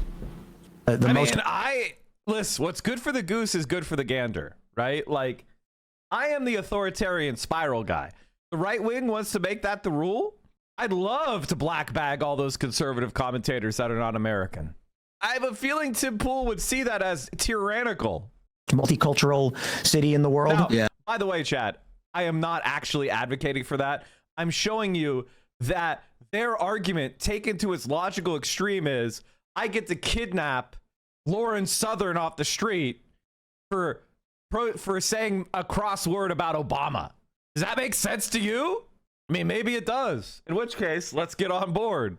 Yeah. So Canada actually is, you can call it a nice white country. That's technically the truth, but it also is very, very much in favor of immigration and diversity and all these things. Largely what many of the conservatives are coming here speaking out against. He's an advert. But without you know. Here we go. So this is a country where if you're from another country and you're in America, don't say anything about our politics, or you could be forcibly removed from the country. You're comfortable with America being that kind of country. Marginal. That's something that's like that's a value of yours. Those are your values. See, you're doing it again. No, I'm value of mine. No, you're getting very emotional. He's getting emotional. He's getting very emotional. Why does he want to? Why doesn't Tim Pool want to answer that question? It's a very easy question. I don't understand why this is a hard question. How is this a hard question? Tim, should you be able to be deported because you criticize Trump or Israel? Yes or no? Like, it's not very hard. Call it a value of his. This is Tim. Like, it just is so fun to watch him. Just like he's caught, he's scrambling around, he's looking for an exit, he's running around. Which door is open? Which door is open? Let me get a change. He's running over and he's checking every door now to see if it's open. But he's not even just grant some of the premise. Just grant a little bit of it. It's so weird that he has to support the detentions. He has to because of this. He's a fascist. It's not very complicated. Tim Pool is a fascist fuck who believes, and this is the funniest part, people like Tim Pool and Asmongold actually think their fascist dreams are coming true. They actually think Donald Trump is really going to practice fascism and they're going to be able to get away with it. That's what this is. Like, they actually are advocating for, they're trying to make it happen. They're trying to make Trump into America's Hitler. Like, literally. They want that to happen. Pathetic. I'm telling you, this meeting with Netanyahu was weird. It's weird. And Tim Pool has already shown that he's open to taking money, although he says he doesn't know it. He was victimized by it from foreign governments. And he spoke as a very anti-Ukraine voice in conservative media. And what do you know? Coincidentally, the Russians were sending him millions of dollars. It's a little odd to me that we now see that Netanyahu's son's a big fan of his. And then last month, when Netanyahu came to the country, he's meeting with Tim Pool and Dave Rubin. Interesting. Both guys who said little odd. Like I have to use that. Descriptor. Also, the same time that like a day before Stephen Miller came out and said, actually, we're at war, we need to get rid of habeas corpus, Tim Pool was on with those two goobers talking about how habeas corpus needs to be jettisoned because Lincoln did it. Mm-hmm. Marginal. That's something that's, if you're from another country and you're in America, don't say anything about our politics, or you could be forcibly removed from the country. You're comfortable with America being that kind of country. Marginal. That's something that's like that's a value of yours. Those are your values. See, you're doing it again. No, I'm trying to understand what you actually believe. Yeah, I'd say marginally, it's a good. Because I think that's a point of distinction. Like it's useful in a conversation like this to be like, okay, I have my value, you have your value. Pause it for a second. I guess I'm just a little bit confused because Tim has always said you are. What does he call me? Is he call me a consequentialist? You're a consequentialist versus a deontologist. Yeah, okay, I think. And his deontologism, I believe, thank you, is that you work by principles. You follow principles. And you don't. So how are you marginally anything? It sounds like someone's trying to become Thanos. That's weird because that's something that, like, I feel like I would say. Like, maybe it's black and white, and I want to see what the outcomes are for this before I would determine. Now, does Tim know the bad guys in movies are often consequentialists? Does he not realize this? Honestly, he must be in that universe where he's Thanos now. If I had my 6 jeweled glove right now, I would transport to West Virginia and ask Tim about this. But I don't have it. I left it at home. I'm so angry. But go ahead. My value is like, I really like it when people say what the fuck they think about any country's politics. We can simplify it. My value would just be, to whatever mathematical degree, American sovereignty supersedes the right of foreigners to speak about our policies. Congress shall make no law respecting an establishment of religion or prohibiting the free exercise thereof or abridging the freedom of speech or of the press or of the right of the people peaceably to assemble and to petition the government for redress of grievances. American sovereignty, the sovereignty of the government, directly springs from this Constitution. The Constitution says that the state does not have the power to abridge speech. It doesn't say the speech except for foreigners and people we don't, it doesn't say except for lawful permanent residents. It says no law abridging freedom of speech. If you say it's sovereignty and sovereignty springs from this document, it cannot abridge freedom of speech, you traitorous scum. But pause it for 1 second. Whoa. That was so confusing. To whatever mathematical degree our sovereignty what does that mean? Wait, where do we find this kind of math? Yeah. So wait a second. So his understanding of the law or the Constitution here is that there is a multiple test. Mm-hmm. If our sovereignty is 2 times more important than free speech, then roommates at Osterg doing a co-authoring an op-ed for a college newspaper. But it also strikes me that, like, wait a second, shouldn't you know what that multiple is? He says to whatever degree. Like, he's still not answering the question. Yeah, we need a unified theory of censorship. I mean, listen, the law is your free speech can be curbed in certain instances if it is against the best interests of society, particularly safety or inciting. So, like, the whole yelling fire in a crowded theater type of situation can be a curb on your free speech. But that dynamic just exists. The Supreme Court has weighed in whether, someone can criticize foreign policy and not get kicked out of the country and lose their right to say that. But that's the whole question. And he keeps eliding. He just keeps saying, there's an equation. There's an equation. But I can't put the inputs in, and I can't make that equation. But it is, you can determine it. He said it already based on geographic proximity, although we would obviously have to exclude anybody from the global south in this equation. So then you do the multiplication of that. Right. And then you divide it by the degree to which one is criticizing Israel. And then on the other side of things, I guess you get the incarceration quotient or the deportation quotient. Are you familiar with new math? Because what new math says is that you can bypass that equation and just look at what's coming into your bank account. And if you check the wire, the AHX or whatever it is, deposit, then you can make that assessment. You don't need adjectives for cold hard cash in your bank account. That's very straightforward. Also, D equals bad and R equals good. Oh. But he was saying on that clip that he believes that we're in like a 6th or 7th dimensional civil war. Generational. Oh, was it generational? Yeah, it was generational. Okay, I handle the dimensional wars. I thought it was like quirk theory or something. Bordering nation with a largely overlapping culture is a morally different question, but still applies in much the same way principally.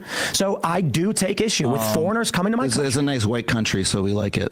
Canada's, they call it what? The most. Oh, you went back to. You can call it a nice white country. That's technically the truth, but it also is very, very much in favor of immigration and diversity and all these. don't say anything about our politics or you could be forcibly removed from the country. You're comfortable with America being that kind of country. That's something that's like that's a value of yours. Those are your values. See, you're doing it again. No, I'm trying to understand what you actually believe. Yeah, I would say marginally it's a good, because I think that's a point of distinction. Like it's useful in a conversation like this to be like, okay, I have my value, you have your value, and my value is like, I really like it when people say what the fuck they think about any country's politics. We can simplify it. My value would just be, to whatever mathematical degree, American sovereignty supersedes the right of foreigners to speak about our policies. So simple. But in this case, that's just my value. So you think that literally any time America is exercising its sovereignty, that's like a good thing in that particular case? Like, because what does that mean? Like, you're a guest in with all due respect, I think I said it like 6-7 times. The mathematical equation. Adhere to the rules. That's it. That includes conservative Canadians, conservative Brits. That's Carl Benjamin. That's Paul Joseph Watson. That's Viva Fry. The rules say we have freedom of speech. That's called the First Amendment, you dumb fuck. That's Seth Rogen. How can he justify then all of these people are walking free amongst us? Right. Like, how is it that like all of a sudden he doesn't have an issue with this, but he's had such apparently an ongoing issue with all of these people he's listing off. Like off the top of his head, he can list 10 of them. The idea that Rumesa Ulstrich is like Viva Fry is so fucking stupid. But even if that's the case, like, how is it that he's never ever spoken out against their freedom? Like, why isn't he out there saying these people should be arrested? Imagine and deported? If Biden locked up every one of the people that he just cited. Do you know how many seconds it would take if he locked up one of them? He would have made Moonlord do self-immolation. If there was the kindest, gentlest one officer who walked up to Jordan Peterson and said, "Excuse me, sir, you're going to have to come with me, please. We're going to have to put you into a cell for a brief amount of time. You're a foreign national now. You're a foreign national, and we don't like what you've been saying about the Biden administration or what our foreign policy has been." Do you know how ballistic Tim Pool would have gone? Oh, my God. This is why I find it very, very hard to believe what he's saying is actually true. No. Maybe making up these principles. On the fly? Do you guys remember he went to Sweden and did that whole report about the no-go zone? Oh, that's right. How dare he? Should extradite. How dare he? He should have been in a prison. Sweden should have locked him up. Sweden should come and get him now. They should extradite him for past crimes.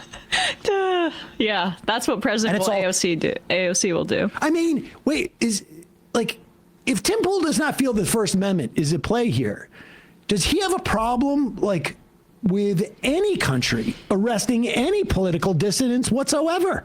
How could he? If it applies to America, where we have sovereignty, even with a First Amendment, in countries that don't have anything constitutional like that, it's almost like they're almost obligated to arrest all of these political dissidents. Carl Benjamin, that's Paul Joseph Watson, that's Viva Fry. I mean, you know what? I mean, Tim, most of the conservative commentariat is a fucking foreigner. David Frum. I mean, it never ends. Seth Rogen, and it's also so all those people should not speak about American national interests, like the Suez Canal. We shouldn't say the Panama Canal or like Puerto Rico a state or not. They should not speak about American politics. You can speak about what you want, but speech has consequences. I mean, that's not. What the fuck? He's so stupid. Honestly, Adam is kind of fumbling this. In my opinion. Like, the answer is, Tim, the rules are in the First Amendment that we have freedom of speech. And then we have another amendment. Here, let me pull it up for you. The 14th Amendment, it says right here, all persons born or naturalized in the United States and subject to the jurisdiction thereof are citizens of the United States and of the states wherein they reside. No state shall make or enforce any law which shall abridge the privileges or immunities of the citizens of the United States, nor shall any state deprive any person of life, liberty, or property without due process of law. nor deny to any person within its jurisdiction the equal protection of the laws, aka if you're in the United States, the Constitution applies to you, including freedom of speech. It's not that complicated. Okay, so we can move on. I'll say, to me, that's a radically different America than I thought I grew up in, and I think it's fucked up that we're becoming that kind of country. I think it's really bad. That's true. Yeah, you don't believe I think that's true? Well, I mean, I suppose I like what I just said. I believe you're like, I don't believe that. I will say I don't believe that Tim is telling the truth, and but it's good to have him on the record. This is a very good thing because Tim can never, ever, like, how is he not calling for the arrest of these people? He's a free speech sacrificer. They should be deported. Listen, under the Tim Pool doctrine, which I think we should refer to going forward, that doctrine states any foreign national in this country or hopes to even visit this country at any time who speaks a word of U.S. domestic or foreign policy, right? Because why would it apply to foreign policy, not domestic policy? Should be imprisoned and then deported. That is the Tim Pool doctrine. It is. It's nice that he. And also don't use a lot of adjectives. Right. Those two. That's the Tim Pool doctrine, number one, and number two. To exacerbate it. Hey, folks, don't forget to hit like, what can you even say? What can you even say? Absolute scum. Okay, what were we on to next? Holy shit. Okay, chat. Friend of the show, Taylor Lorenz, has put out a new video that I found really interesting called Somebody Needs to Do It. Now, Taylor is talking about a phenomenon that is blowing up, especially on places like TikTok, but I see it everywhere. All across the internet, thousands and thousands of people are making the same plea. Yo, can somebody just do it? Can somebody, anybody, just do it? Somebody's got to do it. There has to be somebody out there that is willing to do it. There's got to be someone out there that's cool enough. Who's going to take the initiative to do it? We all know what needs to be done, and somebody needs to do it. If someone does it before the summertime, it's going to be like that one summer when everyone was playing Pokemon Go and everyone was a friend. Gotta do it for the good of everybody. Do it, please. You know exactly what I'm talking about. This next TikTok that she's going to bring up, when I saw it, this is what made me realize that it was that much of a meme. Not this one, but the next one. I'm not saying somebody should. Nobody should. I 100% No, it's not this one either. Dare you to name. Never mind. I thought she was gonna. Okay, I don't know why I said the next one. I'll point this out when we get to it. God damn it. One thing that you hope happens in 2025. This is the one. On X, TikTok, Instagram. I just want to say, like, that last TikTok proves that there's nothing you can do to stop this kind of speech. Like, people are going to, like, this guy's just looking at the camera and smiling and arching his eyebrows. You can't pin anything on that guy. And in comment sections all over, people are begging, pleading for someone out there to just do it. In these pleas, the subject is never stated, the action is never spelled out, but somehow we all know exactly what's being said. But in case you are somehow still in the dark, these memes are about unaliving Trump. And sorry to say it in very dumb algo speak terms, but I don't want this video to get taken down from YouTube. What we're witnessing is not just an absurd or ironic online trend. It's something much, much deeper. We are living in a political tinderbox. Trump is back in power, enacting policies that undermine civil liberties, environmental protections, and our economy. Elon Musk is gutting the federal government while billionaires rob us blind. Institutions that were built to serve as guardrails are bending and breaking, while Democrats are not even symbolically resisting. The courts are caving, the press is depleted, and the idea of accountability feels like a joke. Dissent is being criminalized, speech is being surveilled, and legal U.S. residents are literally being deported for thought crimes. These memes are symbols of a society teetering on the edge. Memes have always reflected cultural moods, but these posts are about something more than that. They tap into this belief that the system is beyond repair and that nothing short of a seismic, violent shift will change the direction that we're heading in. In this video, I'm going to attempt to dissect this belief and unpack exactly what led us here. I'm not going to get... Mike, what character from Nintendo is behind you? Oh, my favorite one.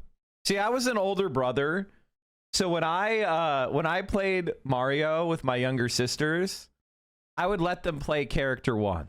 So for me, Luigi represents being an older brother and taking care of my sisters and doing something that I didn't want to do, but was necessary because I wanted them to be happy.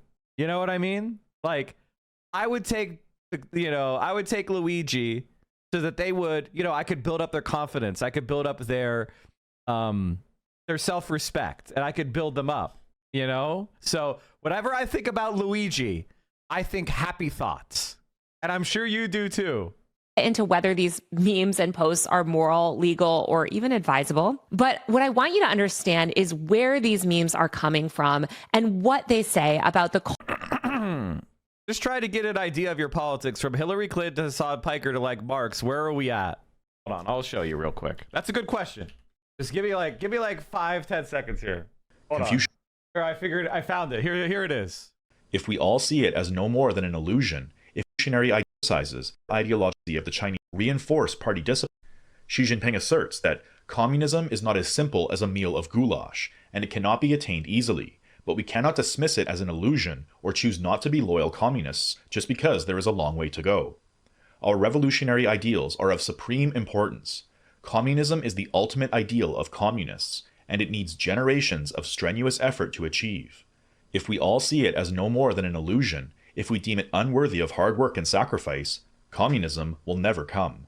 What we do today in upholding and developing Chinese socialism is the real effort towards the ultimate ideal. Revolutionary ideals are more important than anything else. The party is called the Communist Party of China because since day one, our party has made communism its highest ideal. The reason our party is able to rise again and again through hardships and adversities is because the party has always held on to this great ideal and aspiration. That's the best way to put it. All right, let's keep going. Where were we? Cultural and political moment that we're currently living in. Because these memes are not just about unaliving Trump. They are about collective trauma, political cynicism, our decaying faith in democratic institutions, and so much more. Did you guys know that there were like 40-some assassination attempts against Hitler? How many assassination attempts on Hitler? There were historians have uncovered at least 42 assassination plots against Hitler. To start, I want to talk about exactly how and when millions of people lost faith in the system. This was not an overnight phenomenon. There were pivotal events over the past few years that pushed people to this moment. And I don't think that you can look at the someone should do it memes without examining the major cultural and political turning points that we've recently lived through. I would say, I think Taylor's analysis is actually really, really intelligent and spot on here. And I would say that the main thing that's happened is a collapse in the faith in politics itself. And I think this is part of why Asmongold has become popular. Some people have asked me, of all the people who could become popular on the right wing, why is it Asmongold? Because Asmongold actually represents a collapse of faith in politics to achieve anything and a conversion of politics to react content. Namely, it's the same thing as making politics is now a cringe compilation, a feminist cringe compilation, but just 24/7. It is not really about achieving anything for Asmongold's life or the lives of his audience. It's rather to react to Trump trolling the libs and the socialists, right? And this is the mistake that Hassan makes. Hassan thinks, and I think this is a problem that I have as well, that these people care about politics for politics' sake, or these people will see politics in the same way that I do, which is politics is how you determine who gets what and when and how, right? Who gets the money, who has a nice neighborhood, who has schools, who has healthcare. Asmongold doesn't really see it like that. In fact, he'll oftentimes talk about how he's kind of a Bernie guy and all this other shit. And it's no, you're not, man. You're not a Bernie guy even in a little bit. And I don't know if he really believes he's a little bit of a Bernie guy or if he's saying that cynically. But Asmongold represents American politics in a really fundamental way, just like Donald Trump does. It is the collapse of the understanding of politics as a means to achieve anything but pissing off the people you hate, right? Or attacking a vulnerable group and having some schadenfreude, having some popcorn, right? Bullying people, humiliating people, lording over people. That's what it's really about. And so when I look at somebody like Asmongold, I don't really see political. What I really see to him is rot of our society, rot of our culture, rot of the very essence of what politics is. So for me, I laugh along with the show. I think it's fucking funny he talks about politics. I think it's fucking hilarious when he has fans try to talk to me. Like, it is awesome. I love it. And the other thing is, they can never do or say anything that's going to actually bother me because they are not real. Number one, they're not even really a threat, right? Like I have been attacked by them so many times. They've called for my permaban so many times, and they don't have any juice. There's nothing to be scared of. There's literally nothing to be scared of. They are dickless. It's the equivalent of somebody in the back of the bus looking out to a car on the street and making that like face. That is an Asmongold viewer. Like there's nothing there. They like the idea of being big, intimidating, and scary. But when it comes down to it, what are they going to do? Call the cops? Like, that's it. They're going to SWAT somebody. That's the grand total and extent of their powers, is try to use law enforcement to attack someone. But as far as like, they don't have any juice. Begin with, we have to go back to March 2020 when COVID hit. And before you tune out, because I said the word COVID, listen to me. The year 2020 is actually a time in history that the entire US government, the mainstream media, and pretty much everyone in power has spent billions and billions of dollars waging a massive propaganda war to try to make you forget. And that propaganda campaign has worked on a lot of you, because the period in time that most of America has memory hold was actually pretty revolutionary. In the early months of spring 2020, when COVID began to spread, the U.S. witnessed a momentary glimpse into a more equitable society. The entire U.S. government was taking care of its people in ways that it hadn't before. The U.S. government has spent so many years since blasting the public with propaganda that a lot of people today have forgotten just how revolutionary 2020 was. Policies that we were always told were absolutely impossible in America suddenly came to fruition. I want to go through a few notable ones. There was the CARES Act, enacted in March 2020, which provided direct financial assistance to struggling workers by extending unemployment benefits and offering an additional $600 per week. The Family's First Coronavirus Response Act, which also passed in 2020, mandated paid sick leave and increased funding for food assistance programs, lifting countless people out of poverty. On a state level in 2020, states like New Mexico began offering free childcare, a policy that lifted approximately 120,000 people above the poverty line. The state even began taking budget surplus directly from oil and gas revenue to fund early childhood education. This stuff was so progressive, I actually can't even imagine it happening now, which is again because of the downstream effects of all of this propaganda trying to make us forget this stuff. Other states, including Connecticut, implemented universal free school meal programs, ensuring that all students had access to hot, nutritious meals, regardless of income, for the first time. These policies and dozens more resulted in a significant reduction of food insecurity across America. In 2020, SNAP benefits were increased and helped feed over 15 million young people. From 2020 to 2021, the expansion of food programs across the U.S. resulted in 2.4 million households no longer being food insecure. I can't explain how life-changing this stuff was for millions and millions of people in America.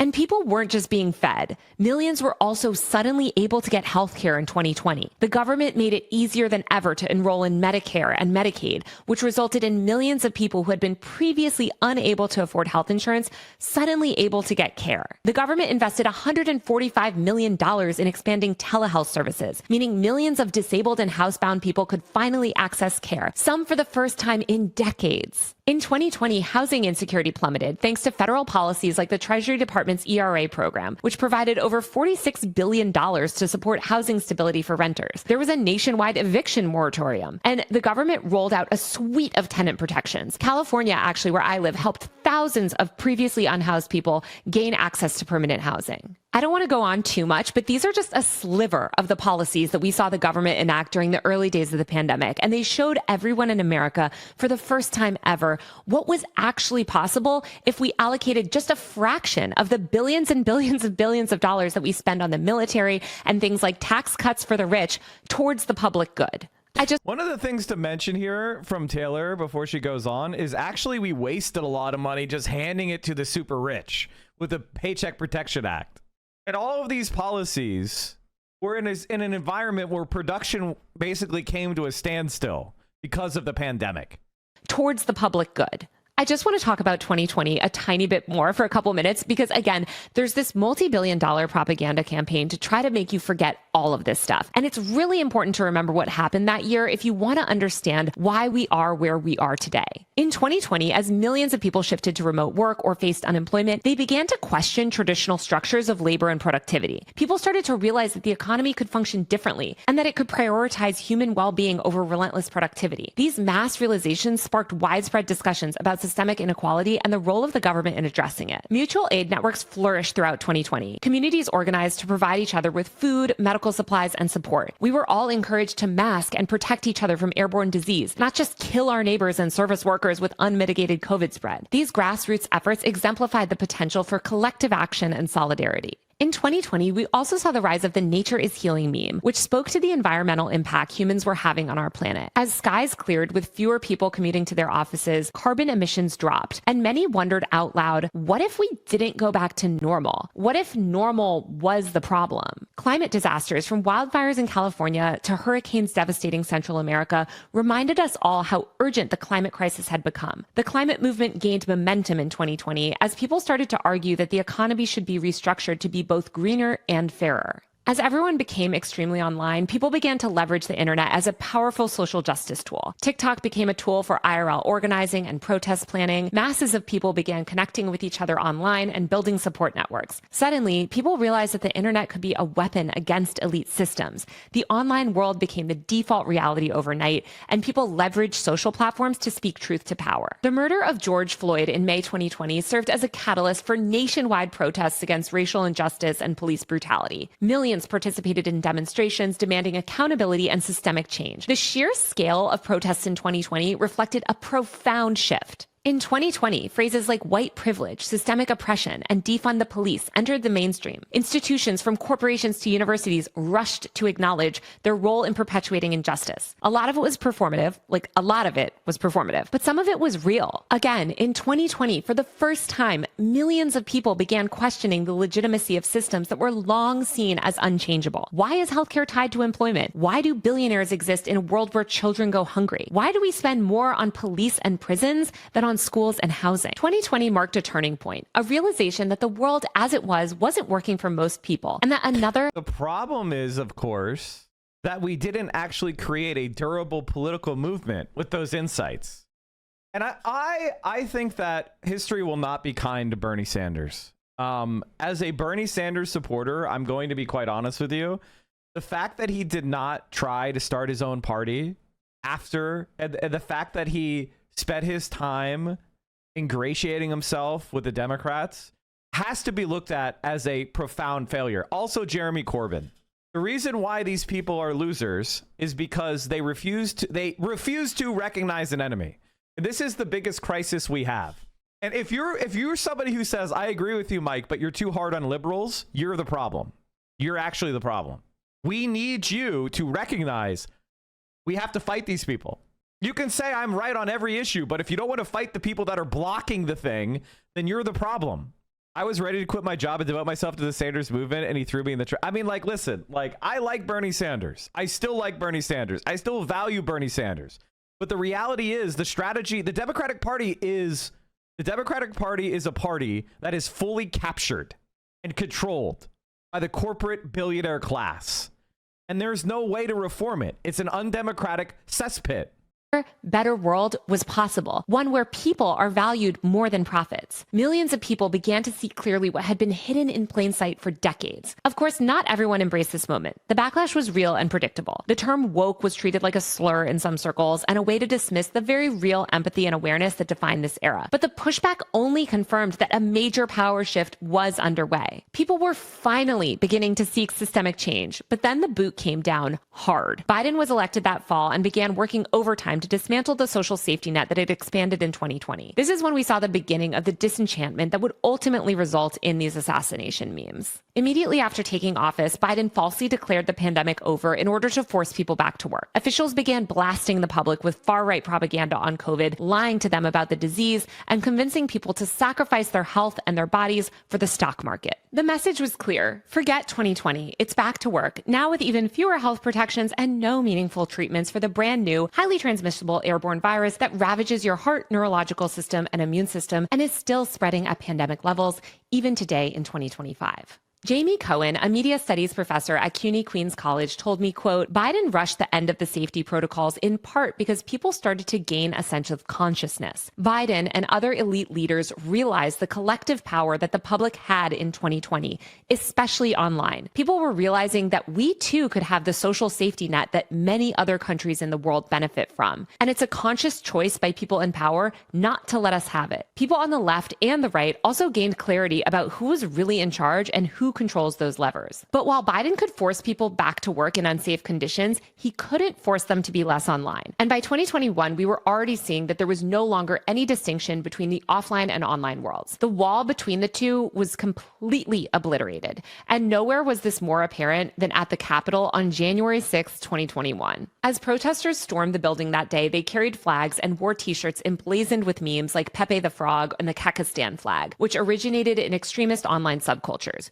Reactionary influencers live streamed the insurrection as fans rewarded them with digital gifts and money, depending on how far they made it into the building. This convergence of internet culture and physical act. Honestly, I bet you, chat, I bet you, and this is something that's very funny to realize, I bet you that this stream, because we had a treasure hype train earlier, made more money than the guys who went to prison because their D-Live was promising them, you know, biddies if they went into the Capitol. They committed a felony for pennies. Action signaled a new era. January 6th is funny. Here's my feeling about January 6th. I think January 6th is a laugh riot, but I also think that every single person who was attacking the Capitol should have been given extreme, full, and necessary legal force. Like, if it were me and I was the general in charge of putting down the January 6th riot, I would have put a cordon around the entire Capitol and I would have arrested every single person inside. I wouldn't have done what they did, which is let them leave. I would have put a cordon of steel around the Capitol. When people ask what radicalized me, there was that ant that stood up to me. Yeah. Yes, Internet-born ideologies could precipitate real-world upheaval at scale. The insurrection proved without a doubt that the internet's influence extended far beyond screens and could manifest in tangible, often violent actions. The event also marked a moment where a significant portion of the populace began to perceive violence as a viable means to achieve political ends. Surveys conducted around this period revealed that approximately 40% of Republicans and 41% of independents believed that violence against the government could be justified. This idea that violence is the answer or that violence is necessary for political change is not typical in a functioning democracy. And this was back in 2021. A Pew Research poll at the time showed that the American public's confidence in the government had reached its lowest point in decades. There was a widespread perception by late 2021 that our government was driven almost wholly by self-interest and corruption, leading to distrust in the entire system. Ariel Hassel, assistant professor of communication and media at the University of Michigan, conducted a study at the time that found that cynicism was skyrocketing, and pretty much everyone was starting to see our political system as a farce. This cynicism was being seen outside the political arena too, in things like the rise of meme stocks and the great GameStop pump around this time. Online communities like the subreddit Wall Street Bets were suddenly bringing institutional stock market investors and trading apps like Robinhood to their knees. Okay. I gotta pause it here and say, no. This, with all due respect to Taylor, she's wrong on this one. All that's happening are the Mercers are getting more money from dumb Reddit morons. Reddit has basically encouraged a lot more people to take incredibly risky options bets and basically treat investing like gambling. And the only people that are winning are people that have large pockets who could soak all that volatility, like the Mercer family. The reason why the Mercer family makes billions of dollars is because they are draining the pockets of these dumb Redditors. They have the algorithms, they have the math PhDs, they have the trading platforms. They even sniff your trade before you even make it. They have trading flow information. You are like, this is Wall Street Bets is just the key milking zone for every dumb Redditor. It is not challenging Wall Street. If anything, it's accelerating the suck of money from the middle class. People, especially young people, began to see that everything could be manipulated and nothing mattered. The entire idea of working a 9-to-5 for 40 years just to one day retire in a meager house before dying of lack of health insurance seems like a scam when you could just make millions overnight pumping AMC without ever even going to college. The crypto boom throughout 2021 and 2022 exacerbated this nihilistic sentiment. This period led to what was essentially a mass blackpilling, a term that denotes a deep-seated cynicism and disillusionment with systemic structures. This disillusionment manifested in various ways. Most people, including most liberals and leftists even, retreated into full-on COVID denial. Overwhelmed by the scale of public health challenges and apparent indifference of leadership to mass death, they drank down right-wing propaganda. Others vocalized their dissent, trying to explain that COVID never ended. It didn't just go away. The government just wants you to ignore it and to keep working. They only face backlash and abuse. This environment of gaslighting and suppression amplified people's feelings of isolation. By 2022, pressure built and people could feel that life was never going back to normal. The ground had fundamentally shifted beneath them. Something felt off and wrong. It was different, but it was hard to pinpoint what. These feelings were immortalized in the meme that year that became known as the vibe shift. Denialism took hold, and this is when the memory holding of 2020 really accelerated. People were pressured to rip off their masks, throw caution to the wind, and stop caring about others. The public dealt with their collective trauma through hedonistic nihilism and deep narcissism. This was also reflected in a slew of memes that became popular around that time, all of which prioritized centering yourself above others. Pretty much everyone had main character syndrome, and there was this heavy refocus on individualism. The juxtaposition of mass death from unmitigated COVID spread and government inaction, coupled with a seemingly rigged financial and political system, fostered a sense of betrayal. Nothing matters anymore, so you might as well enjoy life. Unalive your neighbor by infecting them with a deadly disease. Who cares about vulnerable people anymore? Just get yours. Our entire economic and political system is being held together by a string, and all you can depend on is yourself. But while everyone was dancing their pain away in 2022, elites were reclaiming their power. In October 2022, Elon Musk arrived at Twitter HQ in San Francisco carrying a bathroom sink. In the first few months after taking over the company, he rolled back DEI policies and allowed hordes of white supremacists and extremists back onto his platform. He revamped the algorithm to boost billionaires and downrank progressive activists. He banned a slew of journalists, including me, for reporting critically on him and other tech leaders. Far-right extremists that were previously marginalized were suddenly waging successful comebacks by capitalizing on the manufactured backlash to woke. Alex Jones was replatformed in 2023 as influencers like Andrew Tate surged in popularity. I'm sorry, but Andrew Tate, cancel me for this. Woke of the day. Billionaires prepare like yourself. He legitimately looks like the gayest man at Key West.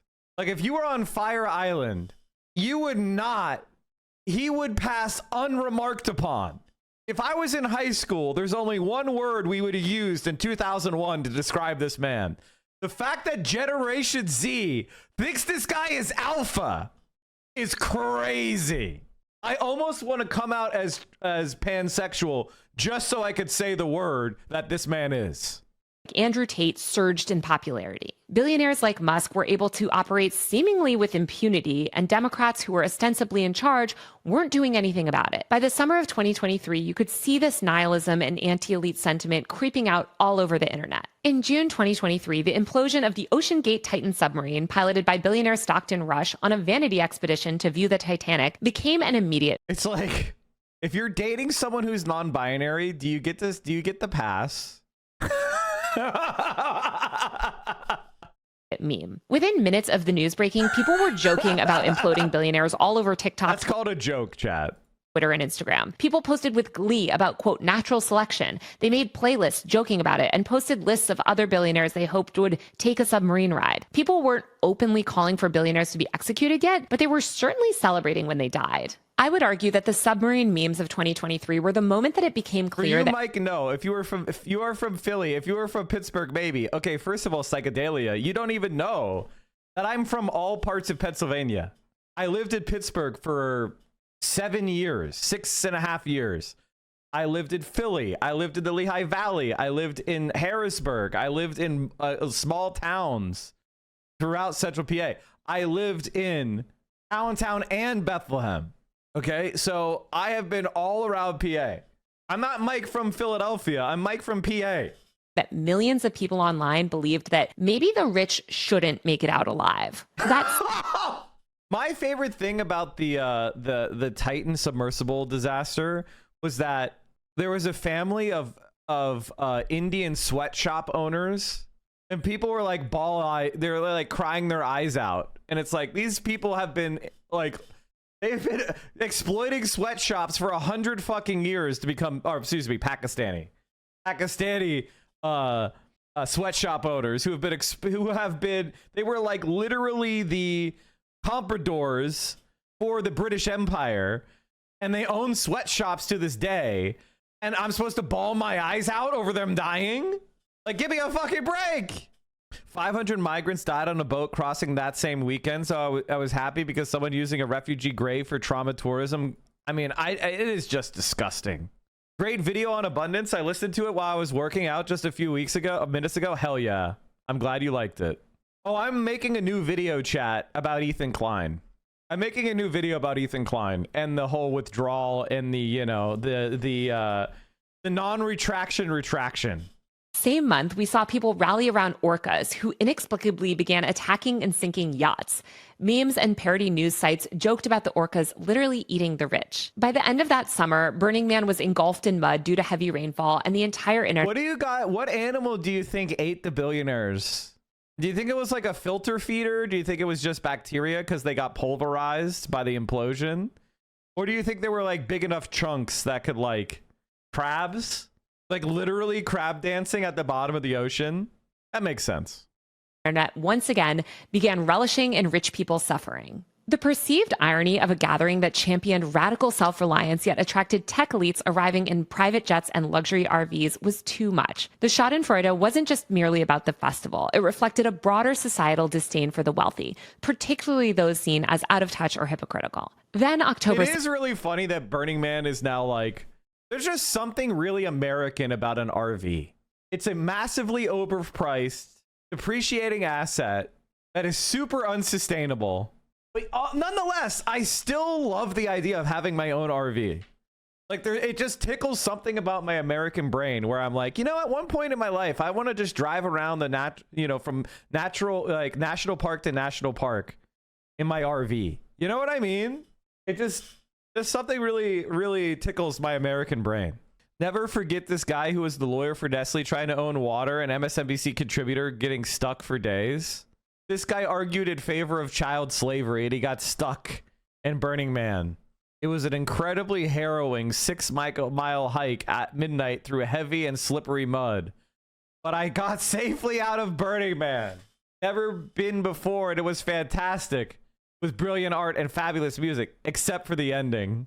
I don't know if you guys have ever done marching through mud, but it is extremely exhausting. Much so more than like walking on relatively flat ground. Or even like more difficult bouldering shit. Like I would rather do that than mudding. Mudding is hell. 7th happened. Palestinians who had been... I have 6 miles is still not that hard? Okay. Okay, dude. The Burning Man mud is also like chemically active. It can like burn you. Burning Man mud dangerous to humans. Yes, Burning Man mud can be dangerous due to the risk of skin infections, and the alkaline nature of the playa soil can lead to playa foot, a chemical burn. Let's just say they had a bad time. oppressed, tortured, and ethnically cleansed by Israel's apartheid regime for decades, fought back. Israel responded by committing a live-streamed genocide for the entire world to see, slaughtering Can I just say that I like Taylor? I do like Taylor. She and I have some disagreements. That's for sure. She likes to keep her house like boiling hot. It's actually unhinged. She likes to keep her house like boiling hot. But overall, I think she's pretty good. And I enjoy her stuff. And I think she's pretty cool. Is 74 too hot? No. I'm talking about like greater than 80. Tens of thousands of innocent children and committing grave atrocities and war crimes. Israel murdered hundreds of journalists, bombed schools and hospitals, and did it all in the open for anyone with internet access to witness. But that's not how the mainstream media reported it. Suddenly, U.S. airwaves were flooded with pro-Israel propaganda. Papers like the New York Times began pushing outright lies and easily debunked hoaxes in an effort to manufacture consent for the war crimes and ethnic cleansing of Palestinians. College students and other people who spoke out against this were met with extreme violence from the police. Young students at Columbia University faced federal charges for peaceful protests, and the government under Biden began cracking down aggressively on speech. At the same time, RICO charges were being levied at protesters fighting against Cop City in Atlanta, and people who spoke up about social justice were fired from their jobs and blacklisted from industries. It was a radicalizing moment on the internet. Suddenly, people could see that our system is actually totally comfortable with violence, as long as the violence is perpetuated against vulnerable and oppressed people. It's only violence against powerful people that's punished. Kyle Rittenhouse, for instance, was acquitted of all charges for shooting an anti-fascist protester dead, while peaceful college students were ending up in jail. Witnessing the most graphic and horrific war crimes in Palestine constantly via their phones also normalized violence to the American public in a way that I don't think it ever had been before. I think finally people were able to see exactly how violent and hypocritical the U.S. empire is, and how cavalier people in power are about that hypocrisy. You can see these beliefs reflected in polls throughout 2023. For instance, a 2023 survey by the Public Religion Research Institute showed that about a quarter of U.S. citizens agreed that Americans, quote, may have to resort to violence in order to save our country. This was up sharply from just 15% in 2021. And I also just want to stress again how high both of these numbers are for a country that's theoretically a democracy. Like in normal democracies, you don't have these high numbers. By 2024, a pervasive sense of disillusionment had taken hold. Joe Biden's decision to seek re-election despite widespread concerns about his age and cognitive abilities caused people to question whether our democratic system was really working. His disastrous debate performance and revelations about the Democratic Party's efforts to downplay his mental issues only sowed more distrust. No, he very clearly had late-stage cancer as well, which I think is what we'll talk about next. But it's very, very clear that Biden likely had late-stage cancer and cognitive decline, and he's not going to make it. He's going to die. He's probably going to die before the year is out. And like running for re-election when your life expectancy is like a year is fucking insane. But the reason why the Democrats wanted to do it is because that's the only way Kamala Harris could ever be president. She could never win an election. So they were going to do this where they were hoping that he would live to like after the midterms so that Kamala could, be president for 10 years. And hopefully Bernie would be dead by then. So they could not worry about the progressive movement. They think they could run the clock out on the progressive movement. That's literally what they think. For most of 2024, it felt like we were a nation sleepwalking with no one at the helm. When Trump was shot at a Pennsylvania rally in July of 2024, blood wasn't even dry on his ear before it had become a meme. People bemoaned the fact that he hadn't turned his head even slightly to the side, which would have had deadly consequences. The assassination attempt normalized discourse about Trump's death and fed these overall nihilistic sentiments. Later that summer, throughout Kamala Harris's campaign, the Democratic Party further disenfranchised people by refusing to listen to voters' concerns about Gaza, COVID, and more. In what became an infamous meme in August 2024, Democratic delegates literally plugged their ears to drown out anti-genocide protesters. It sent a clear message to the American public: we will not listen to you, and we do not care what you have to say. People's growing disenfranchisement with the system extended to the electoral process itself. Polls at the time indicated that only 37% of Americans believed the 2024 elections would be both honest and open. 43% had serious doubts about our democracy. These numbers reflect a significant decline in trust. This skepticism was exacerbated by concerns over media transparency and the manipulation of information. By the end of 2024, a record number of people reported feeling powerless and disillusioned, viewing our political system as irreparably broken and unresponsive to their needs. As the academic Jamie Cohen told me, quote, much like many authoritarian countries, people realized America is a democracy in name only. Then, on December 4th, 2024, United Health CEO Brian Thompson was shot dead in the street. Within days, the police had apprehended Luigi Mangione as their prime suspect. Even before his arrest, the killing became a meme, and millions rallied behind Mangione's alleged actions. The public and legal response to Mangione once again revealed the massive disparity between how people— Wait, his name is Luigi? I just knew him as Mangione. I had no idea his name was Luigi. His name is Luigi. Oh my God, that's so awkward.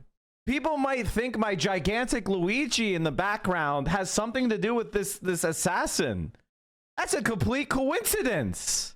I just always knew him as Mangione. People in power. Man, this is really awkward. This is really, really awkward. I have all these Luigis in my background. This is super awkward. Like, wow, I had no idea. I'm here today not just speaking to the commission. Treat different victims of violence. Mangione currently faces federal— Valerie Gothic says they spoke yesterday. Where'd you speak? You have to give me more info. And state charges, including murder and terrorism. Attorney General Pam Bondi announced that the state would pursue the death penalty. Meanwhile, the week Mangione was arrested, Daniel Penny, a former white Marine, was acquitted after choking Jordan Neely, a black homeless man experiencing a mental health crisis on the subway, to death. As Cohen told me, quote, it felt like there was no such thing as penalty any longer unless you're saying something that criticizes people in power or supports social justice. Just a few months later, in February 2020, we'll watch that next. The U.S. government responded to the escalating Tesla takedown protests with severe crackdowns, and officials began labeling acts of vandalism against Tesla cars as domestic terrorism. Trump warned that people who harmed Tesla cars could face up to 20 years in prison, potentially serving sentences in El Salvador. The FBI established a specialized task force to investigate incidents of Tesla car attacks. At the same time, innocent lawful residents of this country began getting deported for thought crimes. Chaotic tariff policies have plunged our economy into chaos. We have witnessed the massive undue firing of federal workers and are experiencing unprecedented crackdowns on speech. All of these tensions reached a boiling point by March when the "someone's gotta do it" memes really started to become pervasive. Posts endorsing political violence targeting Trump and, to a lesser extent, Elon Musk have racked up tens of millions of likes. These memes have become some of the most popular content online in recent months. By early April, outlets like the New York Post were already bemoaning the rising, quote, assassination culture on the left, as if the right hasn't embraced the same culture for years. The Network Contagion Research Institute and— If my urologist calls me on the first day back after a long weekend and set a meeting for the next day when I had a CT scan last week on Friday, another appointment next week on Wednesday, already booked with them, should I be worried? Listen, my answer to that is the only reasonable thing you can do is recognize that they want to engage in some sort of treatment immediately. And there's no more conclusion that could be made from that, you know? And that's that. Medical science, especially for the prostate, has really advanced so I wouldn't beat myself up with panic, but I would just be aware that, you know, hey, I might have, you know, we all have health scares once in a while, right? And the most important predictor for successful treatment is your mental state. Our bodies actually fight disease and cancer harder when we're optimistic. It's actually crazy. Your mental state, your psychology can affect your medical outcome. So keep that in mind. You could do this. I don't know what it is, but I'm sure you could do this. It could also be something minor, you know? Like, so until you actually have something more serious to go on, is this your video or a fan channel? I do not think. Oh, this is mine. I'm way too thick to understand this. Oh no, this is mine. This is my video chat. Mike from PA is now my channel. Mike, I need some help. My local Teamsters approved a new contract with a meager 3% pay increase, but did so by getting a majority vote when our company was closing down for end of fiscal year. So most had left for vacation. Oh, that's really dirty. Sounds like you guys need to set up. Here's the thing about big unions. Politics doesn't end just because you have a union. You need to set up a reform slate. Do you have your own Micro PA industrial complex like Hassan does? It's starting up. These motherfuckers are getting like, they're popping off with clips of mine on TikTok. New TikTok and DMs. Oh, will I be at TwitchCon in October? The answer to that is I would put that at above a 95% probability, you know? All right, let's keep going. Rutgers University's Social Perception Lab recently issued a report about the rise in pro-assassination content online. The report found that 55% of left-of-center internet users considered the of Trump somewhat justified, while 48% felt the same about Elon Musk. The report This is something that I've tried to explain to people for a long time, is that I am a radical. All radical means is that you believe we need a lot of change. And when you actually understand that's all radical means, I think you would agree that you're probably a radical too. A person who advocates thorough or complete political or social reform. Does that actually sound bad to you? It doesn't sound bad to me.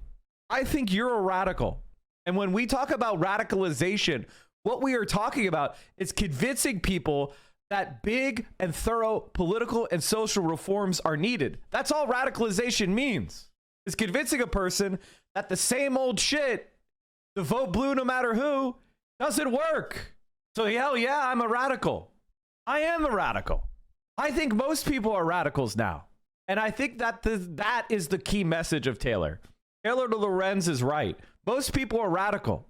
And I feel like this, you know, the way this culture that she's talking about, that people are cheering someone like Luigi Mangione. They're even like some content creators have been known to put dog whistles about Luigi in their content. Like, that's crazy. Can you imagine? That would be a symbol of a pretty radical politic. Anyway, let's keep going.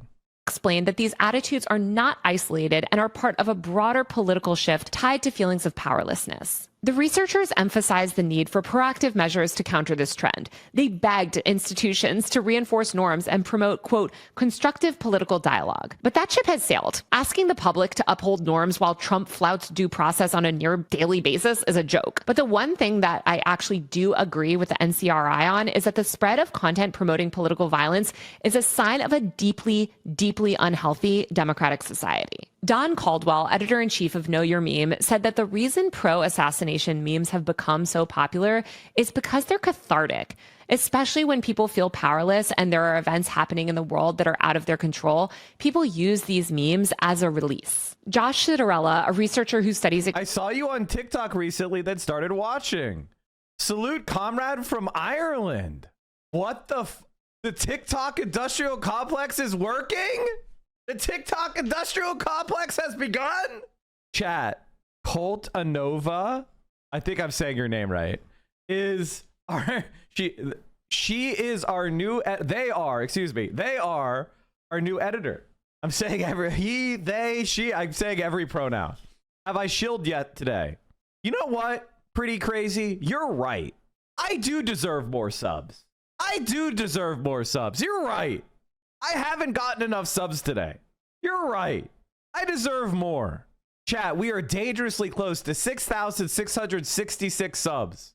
Calm like a Tom, thank you for the 10 tier 1s. I appreciate you. You're right. I do deserve more. Ethan says usually between 7,000 and 8,000 subs. I know.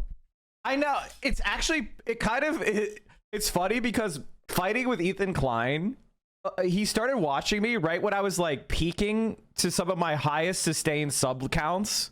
And now I could use Ethan Klein to shill for myself. Like, look at this shit. I can shill for myself now. Mike from PA, who is as hideous on the inside as he is on the outside, which is rare. Mike from PA, enemy of the show, this dick-riding communist, Bad Empanada, Mike from PA, and Frogan. Fierce warriors. People like all these fucking journalists, Mike from PA, all these people, they are fucking co-signing, they are participating, and they are reading this type of deranged, inhuman cruelty. She's hyping up Mike from PA, who is literally the picture of like, oh, this man is, he is not a healthy man. I'm calling out supporters of Snark, such as Mike from PA and all these leftist commentators who think they can get one up on me by sicking and participating and legitimizing the most crazed psychopaths on the internet. People tend to hate people who are successful. No, I don't think that's true. I don't think success is what makes people hate you. I think it's success in spite of your efforts. You know what I mean? Like when someone succeeds and you don't want them to succeed, that causes bitterness. That causes you to be a hater. Right? Like if I was failing, you think Ethan Klein would be bringing up 10-year-old articles to try to say that I did X, Y, and Z bad thing? If I wasn't one of the more successful political streamers, that 120 thumbnail had denims and call CPS in it. Wait, I missed that. Can you show me that? Because I want to post that successful. Screenshot that and reply to my tweet that I just talked about him with retracting. Oh, I don't think that's true. You think Ethan are successful political streamers on Twitch? Do you think any of these people would give a fuck about me or bother? RFK banned the COVID vaccine for the vast majority of people? Wait, what? What? Bro, I was just about to go get vaxxed next week. I've been audio only all morning. Your hair looks glorious without headphones. Yeah, I know. I'm finally doing the no headphones.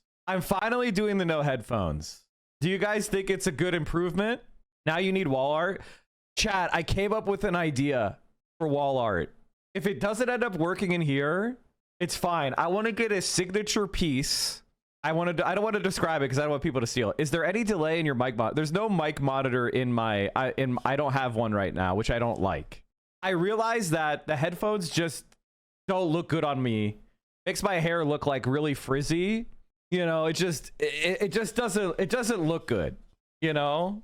So, in my opinion, faulting me. I mean, every time I look, he has between 7,000 and 8,000 paying members, which is pretty disturbing, but it is what it is. They would ignore me. I wouldn't matter. But the fact that, you know, we find them stupid and we're not intimidated and we're not scared and we're living our best lives, that's what they're mad about. H3, where they found out your average viewership. 3.8K average. How much? Right now, the past 30 days, 3.8. Okay. Wild. Yeah, I know. Like the fact that they're able to succeed is a condemnation of the entire movement.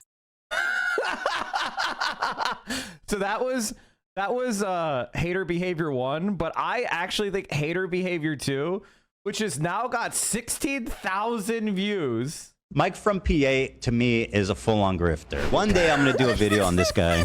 He is the most pathetic dipshit on all of Twitch. And just to show you how easy this grift is, this guy is like relatively successful. And he is like not talented. He is vile. And he is cringe as fuck. Notice that they never, ever, ever address any point I make about them. Okay, so they have a clip here. H3 Productions, 5,722,000 and change subscribers. How are they doing now? How is H3 Productions now? Like, my point was that they're declining in subs. Like, that was my point. Like, oh, they're falling off. They're dropping down. Let me see live subscriber count. So since this video was made of me making fun of their subscriber count, they've dropped another, what, 100,000 subscribers? They're down 50K in the last 30 days, and they were down 50K in the month prior, and they were down 30K in the month before that, and they were down 30K the month before that.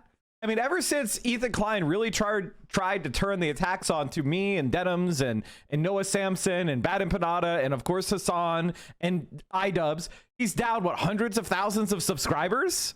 His viewership, I mean, like, come on. Anyway, chat, if you want to annoy Ethan Klein, subscribing right now during the hype trade is the best way to do it. All right, let's go back to Taylor. I just wanted to make fun of Ethan for a bit.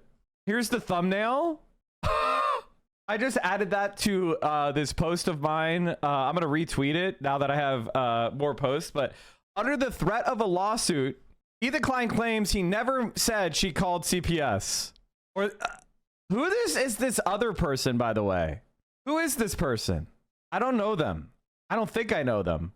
It's a random small TikToker. It's a YouTuber who makes anti-Zionist content. They probably just put her in there because of blue hair and alternative piercing.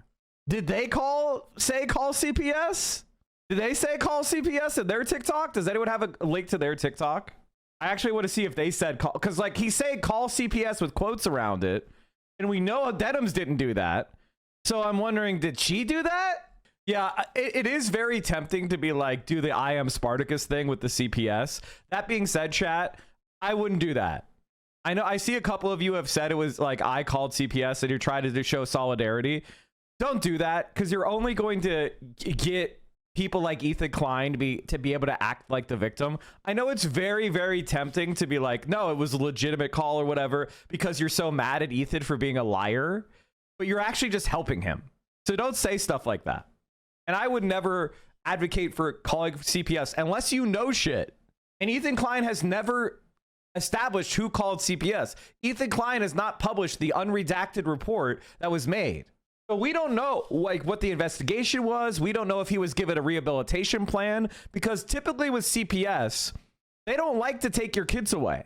You know, the system is already overburdened.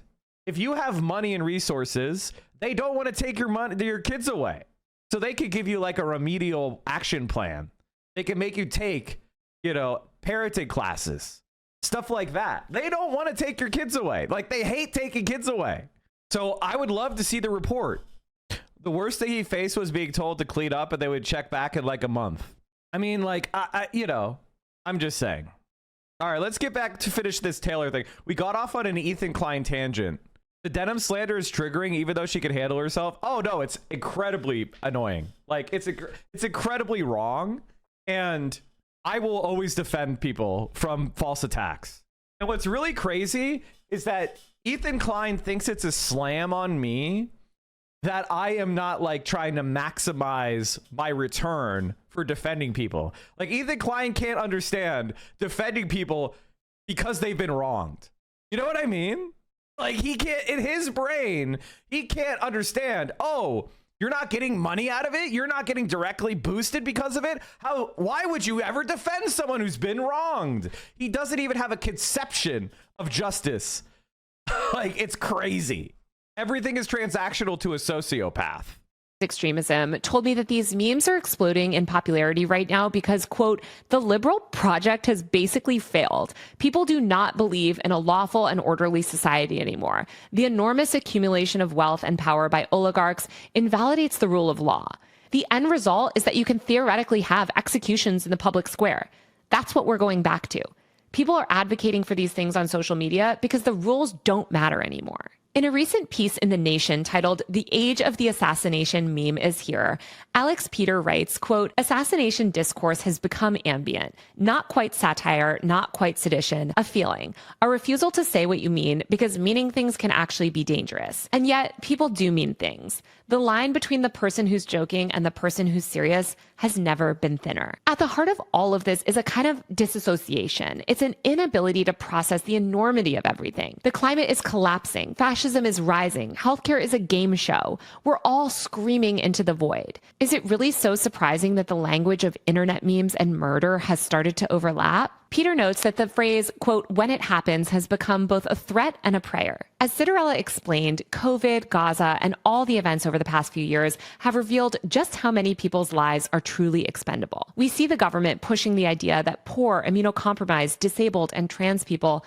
are better off dead. Tens of thousands of innocent children in Gaza are deemed expendable. These memes are saying, okay, if slaughtering people is deemed acceptable by the state, then why can't we slaughter the people actually doing harm? Cinderella said, quote, I think there was an era of liberal society in which there was a generally agreed upon value of the individual. You would even grant your enemies certain imbued or alienable rights. As much as people might have despised a certain person in power or whatever, they would also kind of have this moral conviction that they would not root for this person's bodily harm. The majority of people supported more discursive political means like voting and peaceful protests. But I don't think that's the consensus anymore. I think we're sitting on top of a pressure cooker. Advocating for political assassinations is the most clear sign that millions of people no longer have hope in our system. If there was any sort of legible or coherent plan by people in power to improve things for average people and hold those like Trump and Elon to account, the public would have faith that someone, anyone, was steering the ship. But because there's no plan and no one in power, especially the Democrats, seem to want to save us, people are seeking extreme solutions. And I just want to point out once again that by the way, extreme solutions work. Right? Has long embraced this style of extreme rhetoric. They've openly supported violent vigilante justice for years by turning figures like Kyle Rittenhouse and Derek Chauvin into right-wing heroes, rewarding them with an endless stream of money and media opportunities. And to give you a few more examples, in 2019, Marjorie Taylor Greene posted a Facebook video accusing Nancy Pelosi of treason and saying that she had committed crimes punishable by death. Greene has advocated for the execution of prominent Democrats, including Barack Obama, Hillary Clinton, as well as FBI agents. Lauren Boebert and other Republican members of Congress flaunt guns openly and call for violence against migrants. In 2020, Donald Trump Jr. posted a photo on Instagram holding an AR-15 rifle adorned with Crusader imagery and the phrase "Do Vault," a slogan associated with the medieval Crusades that has been adopted by violent far-right extremist groups. Kevin Roberts, the president of the Heritage Foundation, the architect of Project 2025, basically said that the United States is undergoing a second American Revolution that might not be bloodless. Matt Shea, a former Republican Washington state representative, distributed a manifesto that advocated for the killing of all non-Christian males who refuse to follow biblical law. Republicans frequently speak about executing migrants, undocumented immigrants, disabled and trans people,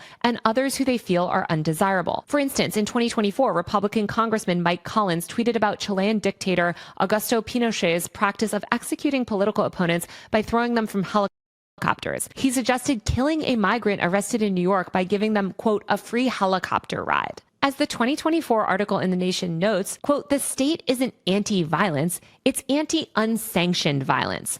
Murder is only inappropriate if it happens in the wrong direction. Hence, the rise of assassination memes. Jamie Cohen, the academic, said, quote, Gen Z especially feels powerless in this system, and they're posting this content because it's their way of expressing their emotions and feelings about not having power. There's a collective nihilism online right now, and these memes show people aren't alone in those thoughts. These memes may feel glib, but they exist within a framework of real political breakdown. They're a symptom of a profoundly sick society. But it's not sick in the way that most people would think. In my opinion, it's not sick that people want to unalive Trump and the billionaires who are responsible for so much suffering. It's sick that people in power have normalized such obscene levels of systemic violence, especially against marginalized groups. The "someone's gotta do it" memes also show how inadequate traditional political language is in describing what we're all going through right now. The ways that people, especially young people, express themselves online by being ambiguous, sarcastic, and kind of ironic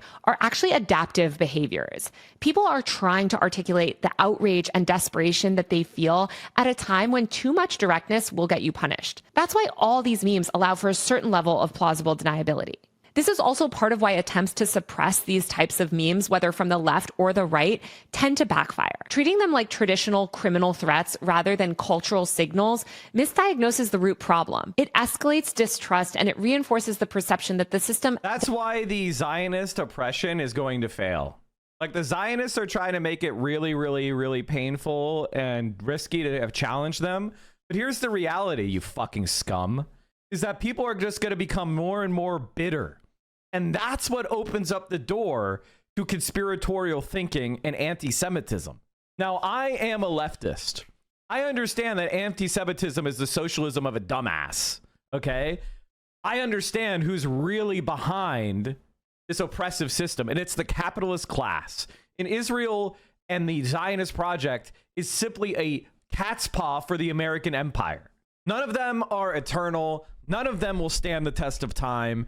It's only a matter of time. And this generation, there was just a poll that came out that had young people split 50-50 between Israel and Hamas. Not Israel and the Palestinian people, not Israel and a peaceful one-state solution, not Israel and you know, Palestine in general, but no, Israel and Hamas, okay? Young people, like, the amount of outright collapse in the support of Israel is unprecedented, and it's not going to get fixed because the Israelis are becoming more genocidal, more manic, more aggressive, more unhinged. Doesn't actually fear violence, it simply won't tolerate dissent. And I'd argue that the more expressions like this are punished, the more they're validated in the eyes of those who share the public's underlying frustrations. But what I hope I've shown you in this video is that the "someone needs to do it" meme is not just about venting frustration. It's a cultural phenomenon shaped by years of policy failure, betrayal, and institutional decay. It represents a widespread recognition that no meaningful change is coming from traditional political structures, especially the Democratic Party, and that basic terms of our social contract have eroded beyond repair. But if we want this energy to lead anywhere productive, we have to do more than just analyze the meme's popularity.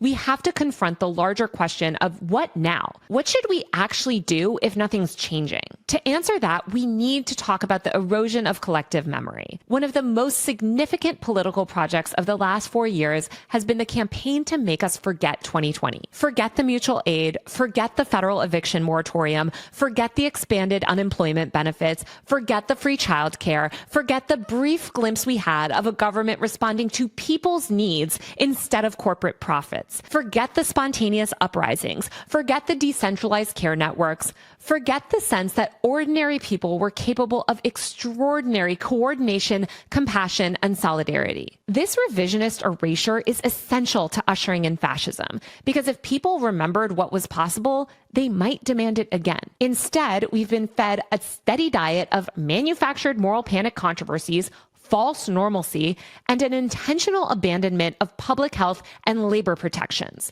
The goal was never just to end pandemic safety measures.